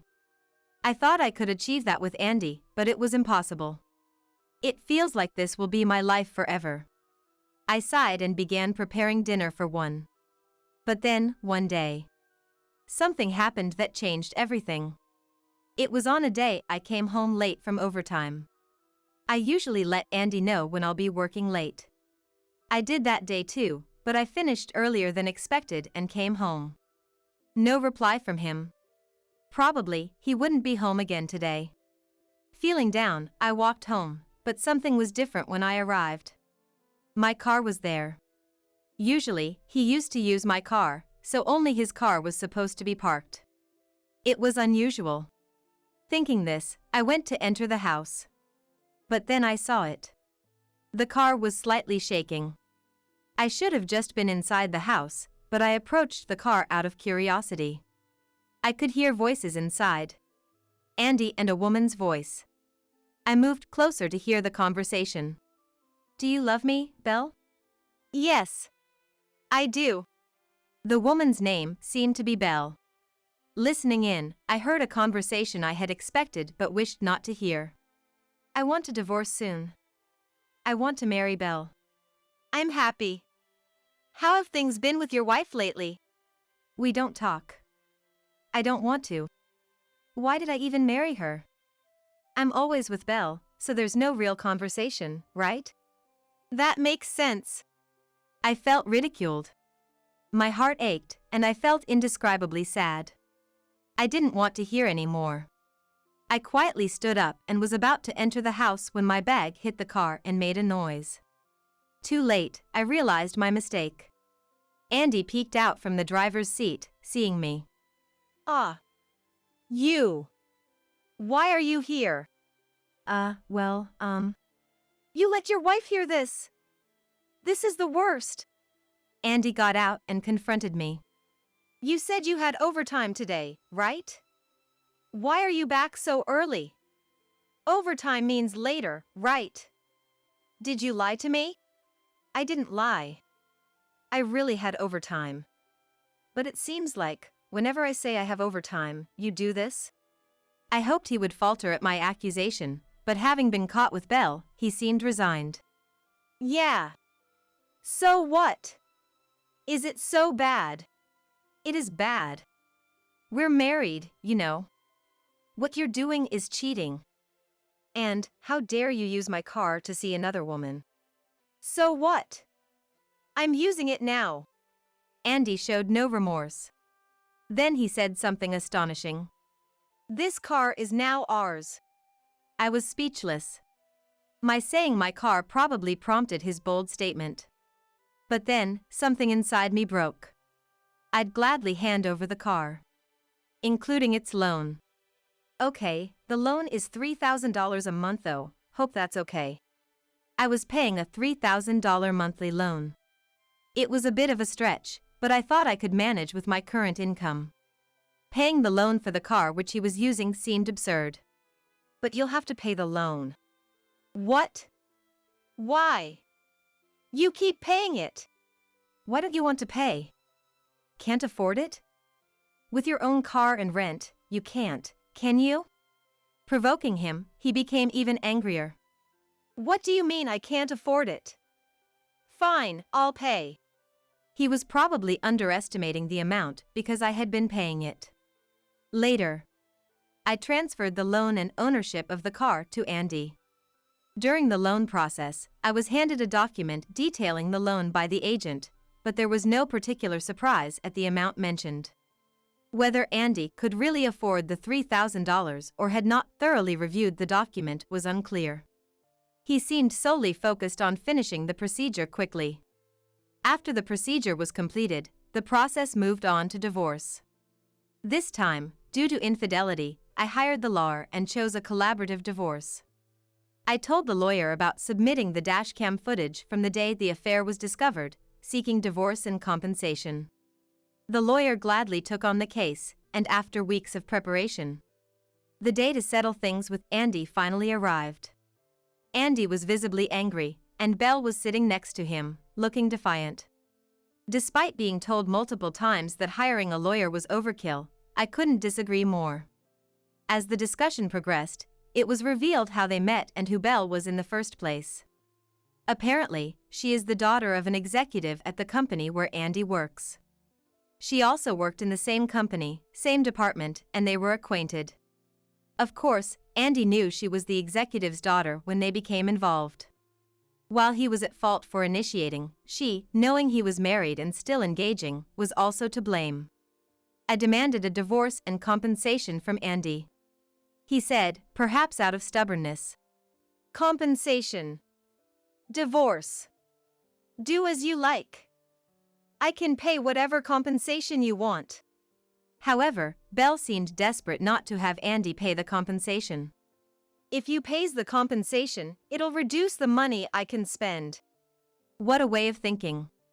It seemed she was planning to marry Andy after our divorce. Are you okay with your family and company finding out about this? Huh? Do whatever you want. Belle must think my words are merely a threat. Well, if she says to do as I please, then so be it. Since Andy and I both intended to divorce, it was finalized that day. Andy agreed to pay the compensation, and we dissolved the marriage. Of course, Andy and Belle's relationship was later exposed to her company. After the divorce, I moved to a house near my workplace and continued to live comfortably. No need to accommodate anyone. No need to worry about the car loan. What a wonderful life. I wonder if I could have continued this lifestyle if I hadn't been married. I must admit, I've regretted it at times. Perhaps because I now have more financial freedom, coworkers have mentioned that I look healthier. I plan to live quietly on my own, with the compensation and my income. I won't marry again. From now on, I will live a life of my own. That's what I've decided. However, about 3 months after the divorce, suddenly, I received a call from Andy. What could he possibly want now? Though I found it annoying, I answered the phone. Hello, yes? Hey! It's not hello! What's going on? What's this about a red envelope? A red envelope? Perhaps it was a reminder or a demand notice. Calm down. What do you want? Like I said, what's this about the red envelope? When I opened it, it said I need to pay for the car loan. And, wait, were you paying $3,000 a month? I didn't know about that. Not know? I should have mentioned the amount when we transferred the loan and ownership.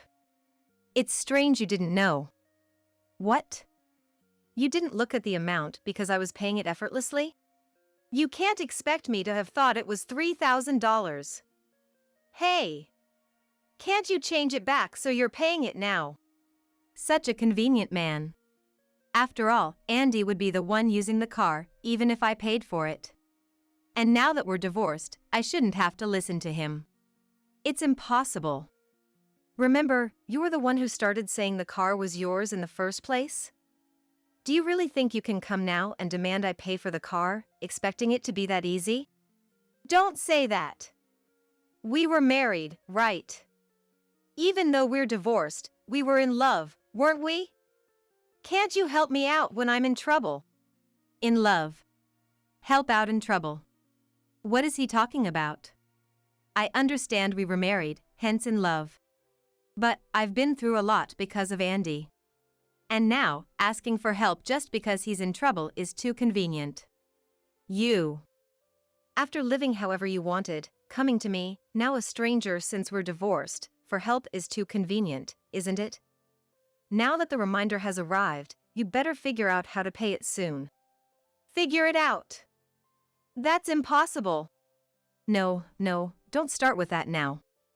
You were the one who said you'd pay my car loan in a fit of bravado, remember? Maybe you should learn to take responsibility for your words? That's that. Hey! Andy was making a fuss on the other end, but I had nothing more to say to him. I hung up without a second thought, ignoring him. The phone rang about 10 more times after that, but of course, I didn't answer. After leaving my phone aside, he seemed to give up as it eventually stopped ringing, with no further calls thereafter. Half a year later, I was still living comfortably by myself. Thanks to moving closer to work, the commute was incredibly easy. Having more personal time and finding a new hobby of going to art galleries was a joy. On such a pleasant day off, relaxing on the sofa, my mobile phone rang. Looking at the caller ID, Andy's name was displayed. Why was he calling again, I wondered. Tentatively, I answered the phone, and he began speaking in a tone as if his previous bravado was a lie. Samantha. It's me. Andy. What's going on? Despite his apparent weakness, I couldn't coddle him. I asked what he wanted with a tone of detachment. The compensation. I can't pay it anymore. Please, give me a break. Excuse me? Give you a break? His plea irritated me, but I was curious about what had happened, so I listened. Apparently, he had been hiding it out of pride, but after our divorce, he had to leave his job. The reason was his indecent act with Belle, the executive's daughter. It seems he was pushed to resign voluntarily for disrupting the company's order. Belle had dumped him as well. Even though he tried to find a new job, he struggled, surviving on part-time jobs. However, that kind of life didn't last long. Now he has sold both cars and moved out of his rental, returning to his parents' home. He probably thought this would make his life a bit easier. However, a few weeks after moving back home, his mother's health deteriorated, requiring care. With his father being elderly, Andy had no choice but to take on the caregiving duties while also working. Moreover, just because he sold the cars doesn't mean he's free from paying for them. The luxury car loans, the compensation to me. Andy is evidently struggling. Come on, please. I'm begging you. Heck, I'd even consider getting back together if it'd make things easier for you. What do you say? Where exactly would I find it easier? Without much thought, getting back with Andy now would mean taking on the responsibilities of his parents' care, the loan payments, and other living expenses. He would likely quit his job and leave all the housework to me, as before. Life was hard enough when we were together. Jumping back into an even more difficult situation is unthinkable. I've said something similar before, but you truly only think about yourself. You probably just want to live in my house and have an easy life, right? That's not it. I can't believe that. Do you have any idea how much trouble you've caused me? Caring for parents is tough, you say? Forced to quit your job? Dumped by your girlfriend? All of that wouldn't have happened if you hadn't cheated, right? Andy fell silent. But I continued to press him. I wonder why I ever married someone like you. I'd be angry with my past self if I could. Don't marry Andy, you won't be happy, and you're still talking about getting back together? That's a bit crazy. If you were truly remorseful, such words wouldn't come to you. So, I expect you to continue paying the compensation. Please. Begging someone you once looked down on must be humiliating. No matter how much you beg, I won't listen. So, don't contact me ever again. Hey! Samantha! I hung up the phone. After that, Andy seemed to have given up, as I received no further contact from him. No messages, nothing. The desperation was clear from that call, but listening to his condescending tone, I wondered if he still thought he wasn't at fault, pondering why this was happening to him. Well, the compensation has continued to be deposited after that last call, so he must be managing somehow. Half a year after Andy's last attempt to contact me, I continue to live a comfortable life on my own. I've kept up with my new hobby of visiting art museums. My room is now filled with art books and postcards purchased from museum shops. Lately, I've been thinking about visiting art museums abroad. There's a lot I ponder about married life, and even if I were to be reborn, I doubt I'd want to marry. Honestly, I see no good in getting married. For now, I'm just thankful for this comfortable life I can enjoy on my own. What happened? Are you okay? I stopped by my son and his wife's house to check on my 3-year-old grandchild. What I saw was my grandchild chained up in the room, looking lethargic and semi-conscious. How terrible. Furious, I called the police, and they arrived in less than 5 minutes. However, I was the one put in handcuffs by the officer who said, "You're under arrest." There must be some mistake. I'm the one who called. Despite my protests, they wouldn't listen and took me away in a police car. However, I later managed to turn the tables due to certain events. And I vowed to seek revenge against the person who did such a horrible thing to my grandchild. I'm Colette, 63 years old. I've been living alone since my husband passed away 3 years ago. My son, Tyrone, married Lizzie 5 years ago, and they lived an hour's drive away from our house. About half a year ago, Tyrone started working away from home, and I hadn't seen my granddaughter Monica since then. Wondering how they were doing, I messaged Lizzie, and she replied the next day. "Monica has been wanting to see you. Why don't you come over?" I was having tea with a friend near my son's house and replied, "I'll be there in about an hour, looking forward to it and buying a gift for my grandchild." But when I arrived at my son's house at the agreed time, there was no response to the doorbell. Curious, I tried the doorknob, and it was unlocked. "Lizzie, are you there?" "I'm coming in." I entered hesitantly and found my granddaughter Monica chained up. Monica! Monica! What happened? Are you okay? I rushed over and called out to her, but Monica was lethargic and semi-conscious. Moreover, she had lost a lot of weight and had multiple bruises on her skin visible through her tattered clothes. This is terrible. I need to call the police. I immediately called the police and arranged for an ambulance as well. To my surprise, the police arrived in less than 5 minutes. As I was surprised by their quick response, I was told you're under arrest and suddenly arrested. Wait a minute, please. There must be some mistake. I was the one who called. However, the police said they received a call 10 minutes ago about a mother-in-law making a small child suffer. Who would do such a thing? As I was about to be put into the police car, confused, I saw Lizzie peeking out from behind a utility pole, watching us. And when the paramedics arrived, she suddenly rushed out in a panic. Monica! What happened? Oh, Lizzie! Can't you prove I'm innocent? Don't be silly. Officer, this person here is the one who did such terrible things to Monica. What are you talking about? I live far away. It's impossible for me to do such a thing.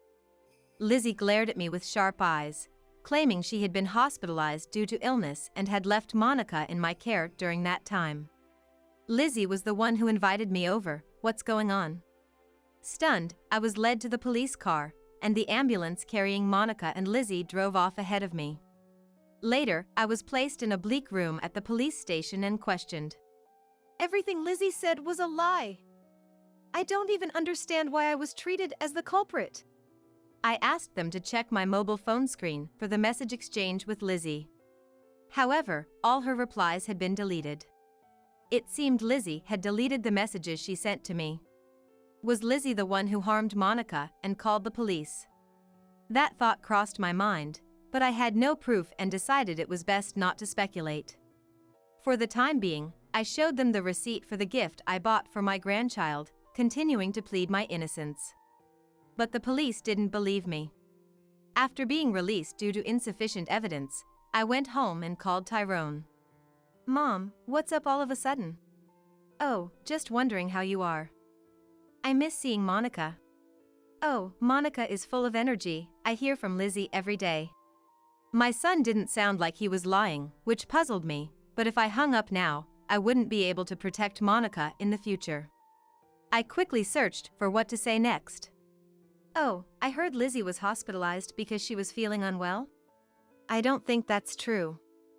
She didn't even seem to have a cold." Tyrone was vague even though he was talking about his own wife.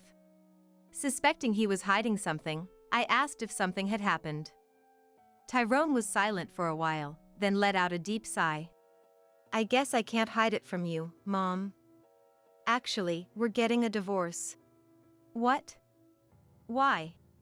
"The classic irreconcilable differences. We've been fighting nonstop since I started working away from home." I was shocked by his unexpected response, and when I heard that Lizzie would get custody of Monica after the divorce, I couldn't help but raise my voice. "That's unacceptable." "Absolutely not." "I know it's sad, like losing a grandchild, but it's best for children to be with their mother." "No, you need to listen to me." I then decided to tell Tyrone everything that happened today. When I told him I was treated as a suspect and taken away by the police, he was shocked and muttered, "What's going on?" It seemed Tyrone was completely unaware of the situation. I thought it might be best to share my concerns. "I'm so worried about Monica.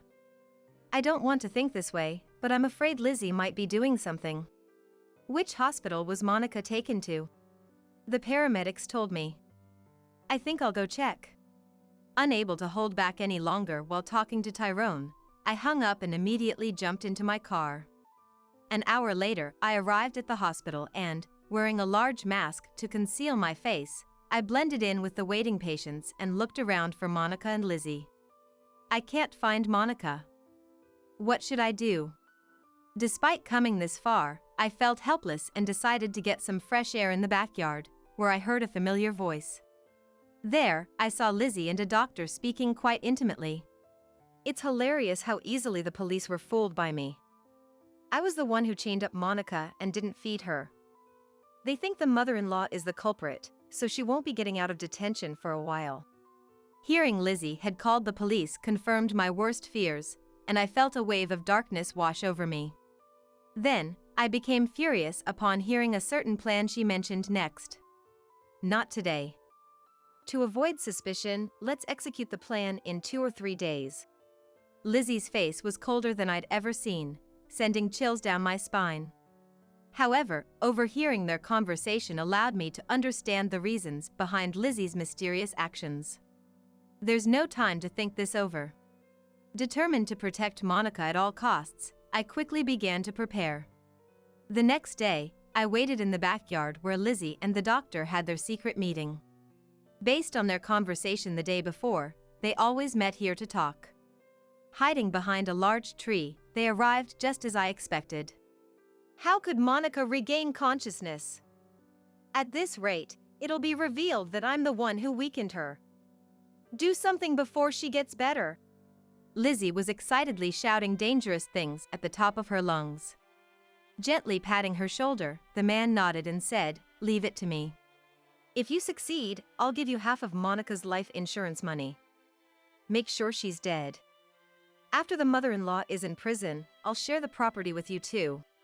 I clenched my fists, unable to stand the detestable Lizzie. My anger reached its peak, and I couldn't hold back any longer.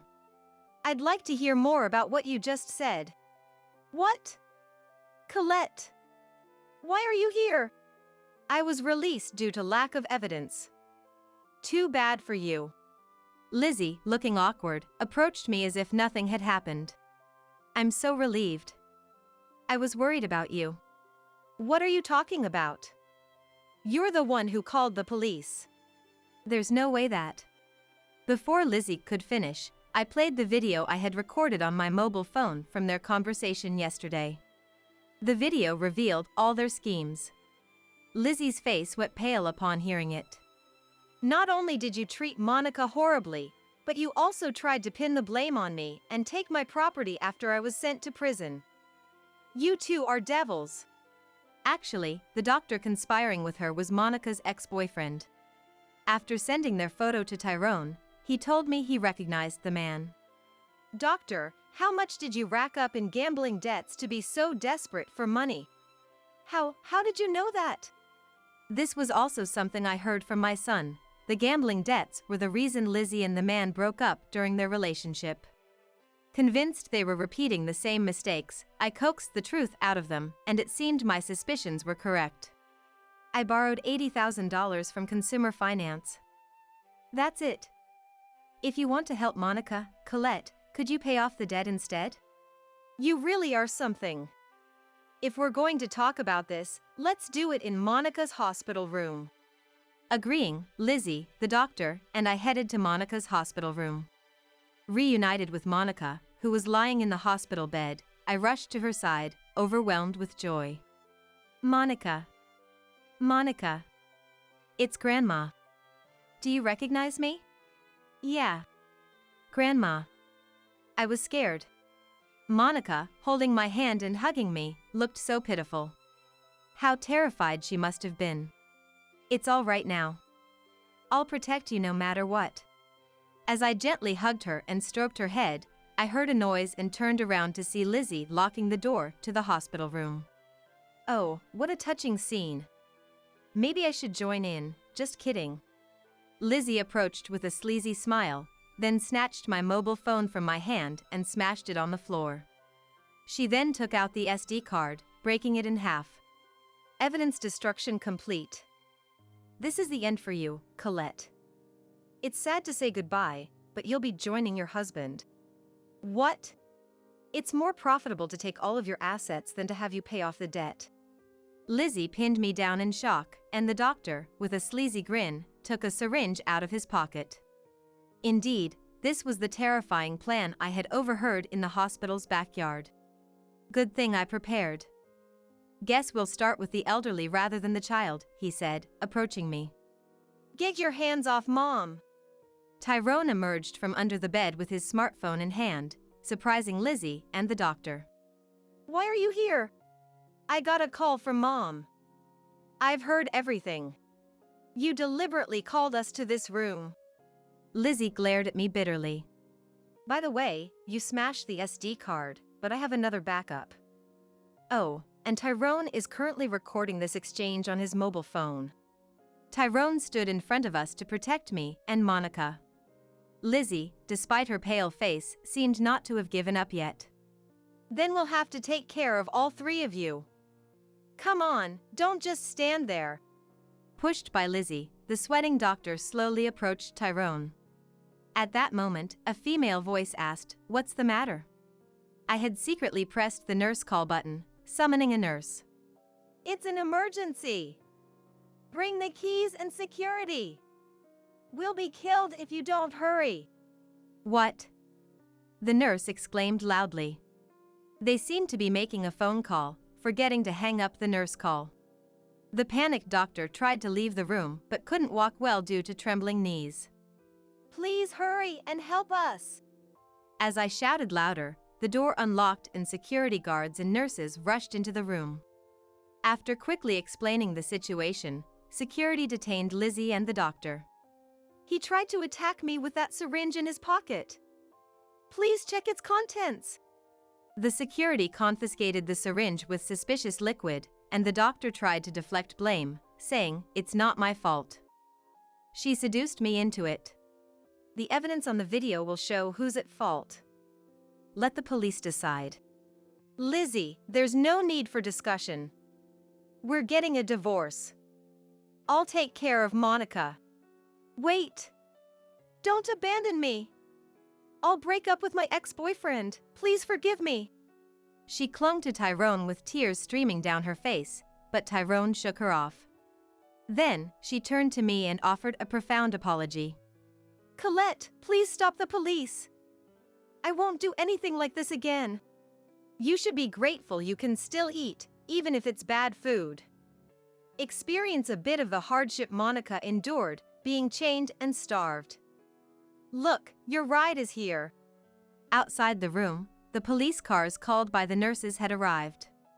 I handed over the SD card with the video and the data from Tyrone's mobile phone to the police, and the crestfallen Lizzie and the doctor were taken away. Subsequently, Lizzie and the doctor were imprisoned for conspiring to take Monica's life and for framing me, putting me in danger. Tyrone divorced Lizzie and gained custody of Monica, claiming $30,000 in damages for Monica's emotional distress and for the affair, which he also demanded from the doctor. It was decided that I would take care of Monica for a while. Monica recovered quite well and happily runs around the garden now. We're all looking forward to living together once Tyrone's work assignment ends. It's better not to go home even after you're discharged. My 5-year-old daughter, who came to visit me in the hospital, muttered this. I couldn't understand what she was saying and tilted my head in confusion. Then look at this. I couldn't stop trembling when I saw the photo that my daughter, who possesses a mysterious power, handed to me. That's because it captured something unbelievable. In that moment, everything came crashing down. And at the same time, a brilliant revenge drama was about to begin. My name is Cheryl. I'm 32 years old. I lived with my husband Marty, who is 3 years older than me, and our 5-year-old daughter. I worked at the same company as Marty and was drawn to his cheerful personality. I thought about quitting when I got pregnant, but after discussing with HR, I changed my mind and returned to work in a different department after maternity leave. Since we were both working, we shared household chores and took care of our daughter together. Our daughter Erica was innocent and cheerful, and she loved her daycare. Erica, who had always been a great helper, took the initiative to help when we were sorting out my parents' house after they passed away 2 years ago. But at that time, Erica was still just a little girl. When she found my dad's Polaroid camera, she became obsessed with it and couldn't focus on anything else. Marty, who was there, said, "Miss Photographer, could you take a picture of me?" Erica got into the spirit and cheerfully said, "Say, cheese." Both of them put off helping, but to me, it was a happy scene. I also have an older sister who is 3 years older than me, and she was a good listener. I confided everything to her, including how I met Marty. Since her daughter was the same age as mine, we visited each other's homes and had a close family relationship. However, things started to change after I turned 30. Marty started coming home late citing work reasons, and he completely stopped helping with household chores. He would go out on weekends, and seeing my daughter look lonely, I pointed this out to Marty one day. Then he yelled, "Why the hell do I, a man, have to do cleaning and stuff? Let me do what I want at least on my days off." Since then, our conversations became less frequent, and our marital relationship wasn't good. Yet, when my sister Chloe came over, Marty's attitude changed completely. "Chloe, welcome. Please stay over tonight." As we saw each other more often, it seemed Marty and Chloe had become close without me knowing, always engrossed in their conversations even when I was around. Around the same time, I was filled with anxiety. One day, when I tried to ride my bicycle, I found the brakes were broken. There are many roads around our house, and it could have led to a serious accident if I hadn't noticed. On another day, it seemed like disasters were just waiting to happen, like the screws on the ladder being loose. Should I talk to Marty about this? But Marty was so distant lately, heading straight to bed as soon as he got home, making it impossible to talk to him about anything. Phew, that was close. But I'm glad I was safe again this time. Actually, there was a secret reason why I had survived numerous life-threatening situations.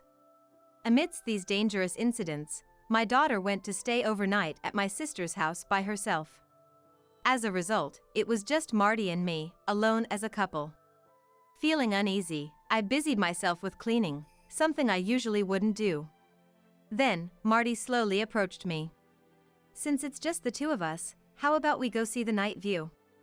You know, the place we used to go to when we were dating." "Eh?" So suddenly. "What's going on?" "Actually, I've been cold to you because I've been busy with work." "I'm sorry." "So, I want to go back to the beginning and repair our relationship." Saying that, Marty hugged me.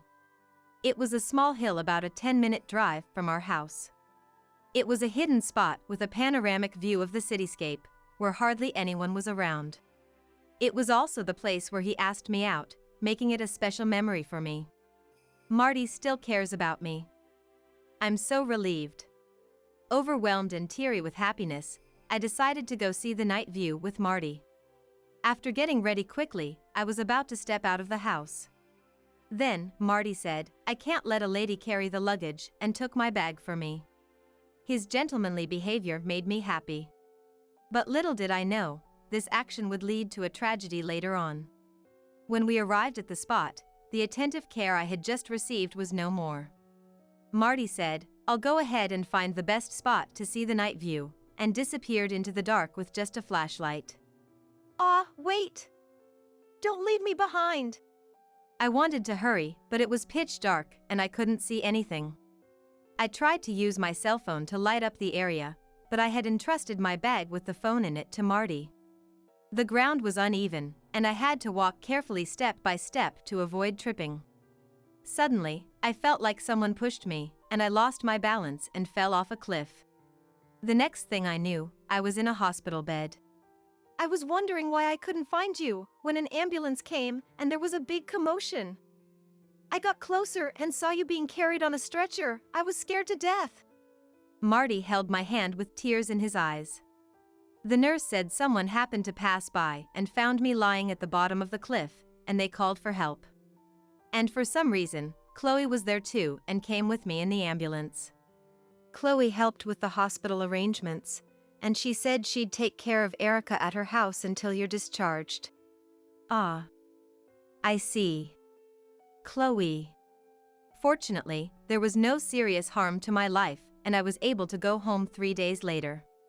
And on the day before my discharge, Erica came to visit me, but she seemed anxious. "I'm sorry for worrying you, but I'll be back home tomorrow." I tried to reassure Erica with a cheerful tone, but her expression remained tense. Then, as if making up her mind, Erica nodded and said something shocking. "It's better not to go home even after you're discharged." "Why?" "Mom is all better now, as you can see." I didn't understand what Erica was saying and just smiled in response.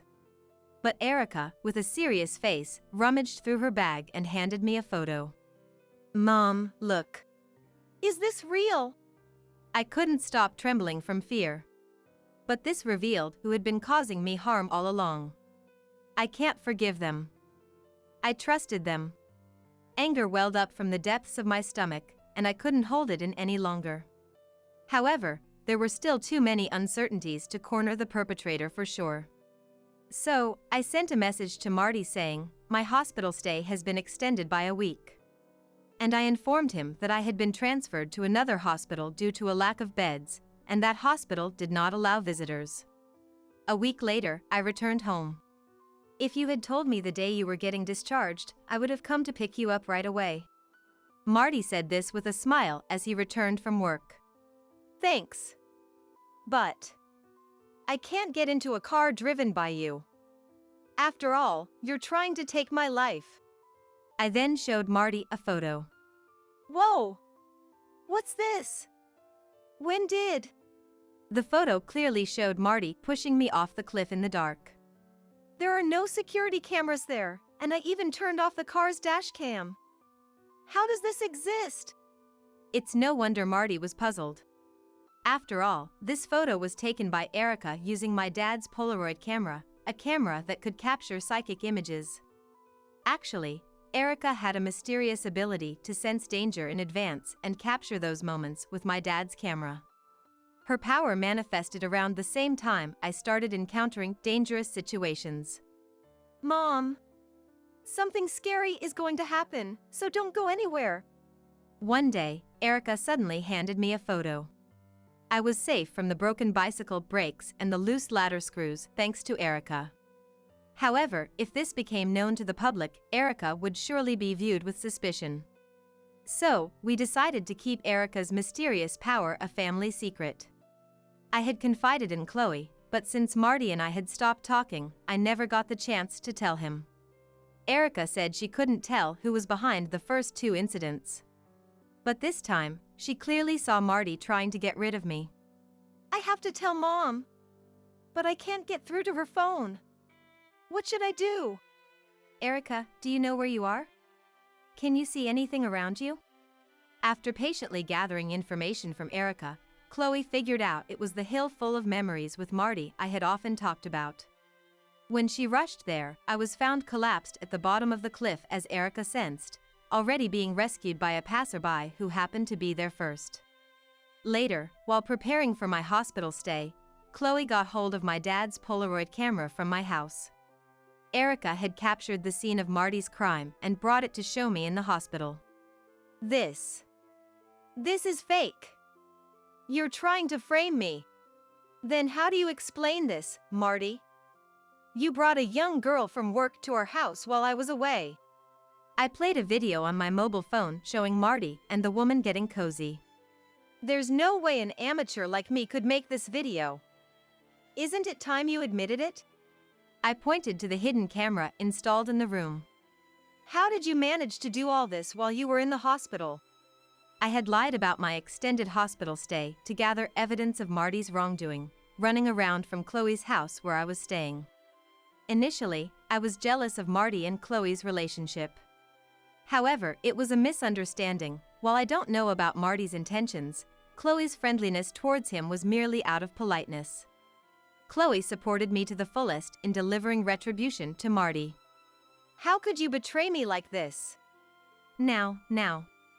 Have some tea and let's talk this over calmly. He suddenly suggested having tea. But Erica had already psychically captured Marty's actions. What, did you put something dangerous in it? I casually pulled out a photo of Marty adding some powdery substance into the cup. Yikes! Marty was completely taken aback and shuddered in fear. Confess everything. I pressed, and he began to speak, his voice shaking. According to Marty, he had fallen in love at first sight with a new employee, started dating her, and wanted to marry her. However, he was concerned that she worked at the same place as us.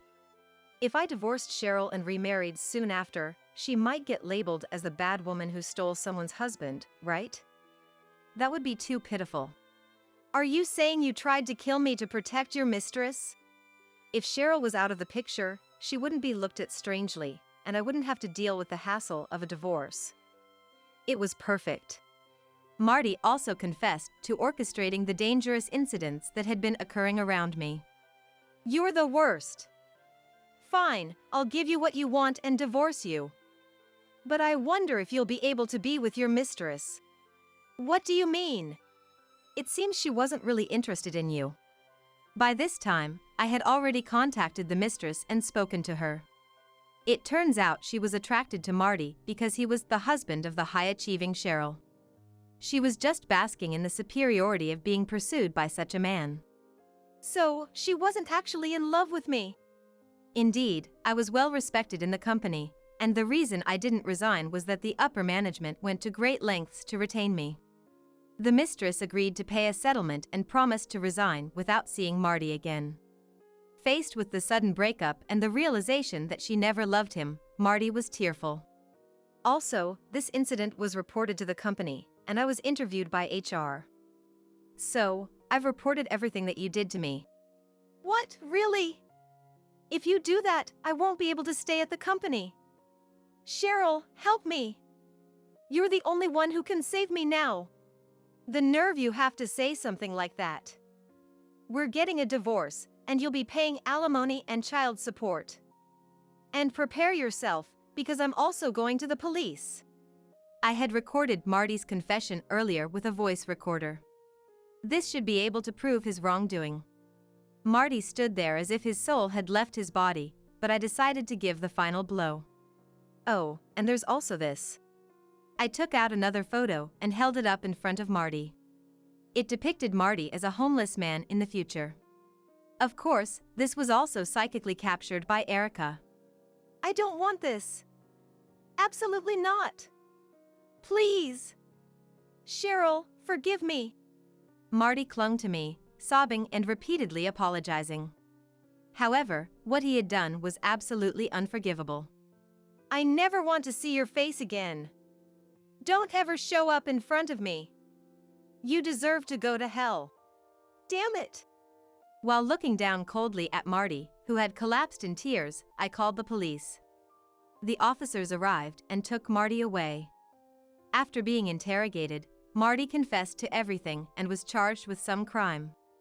The company took the incident seriously, and Marty was terminated.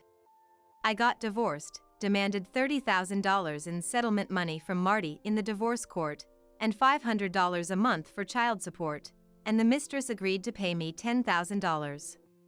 With no income, Marty borrowed money from shady lenders to pay me, living in fear of debt collectors and sleeping in parks.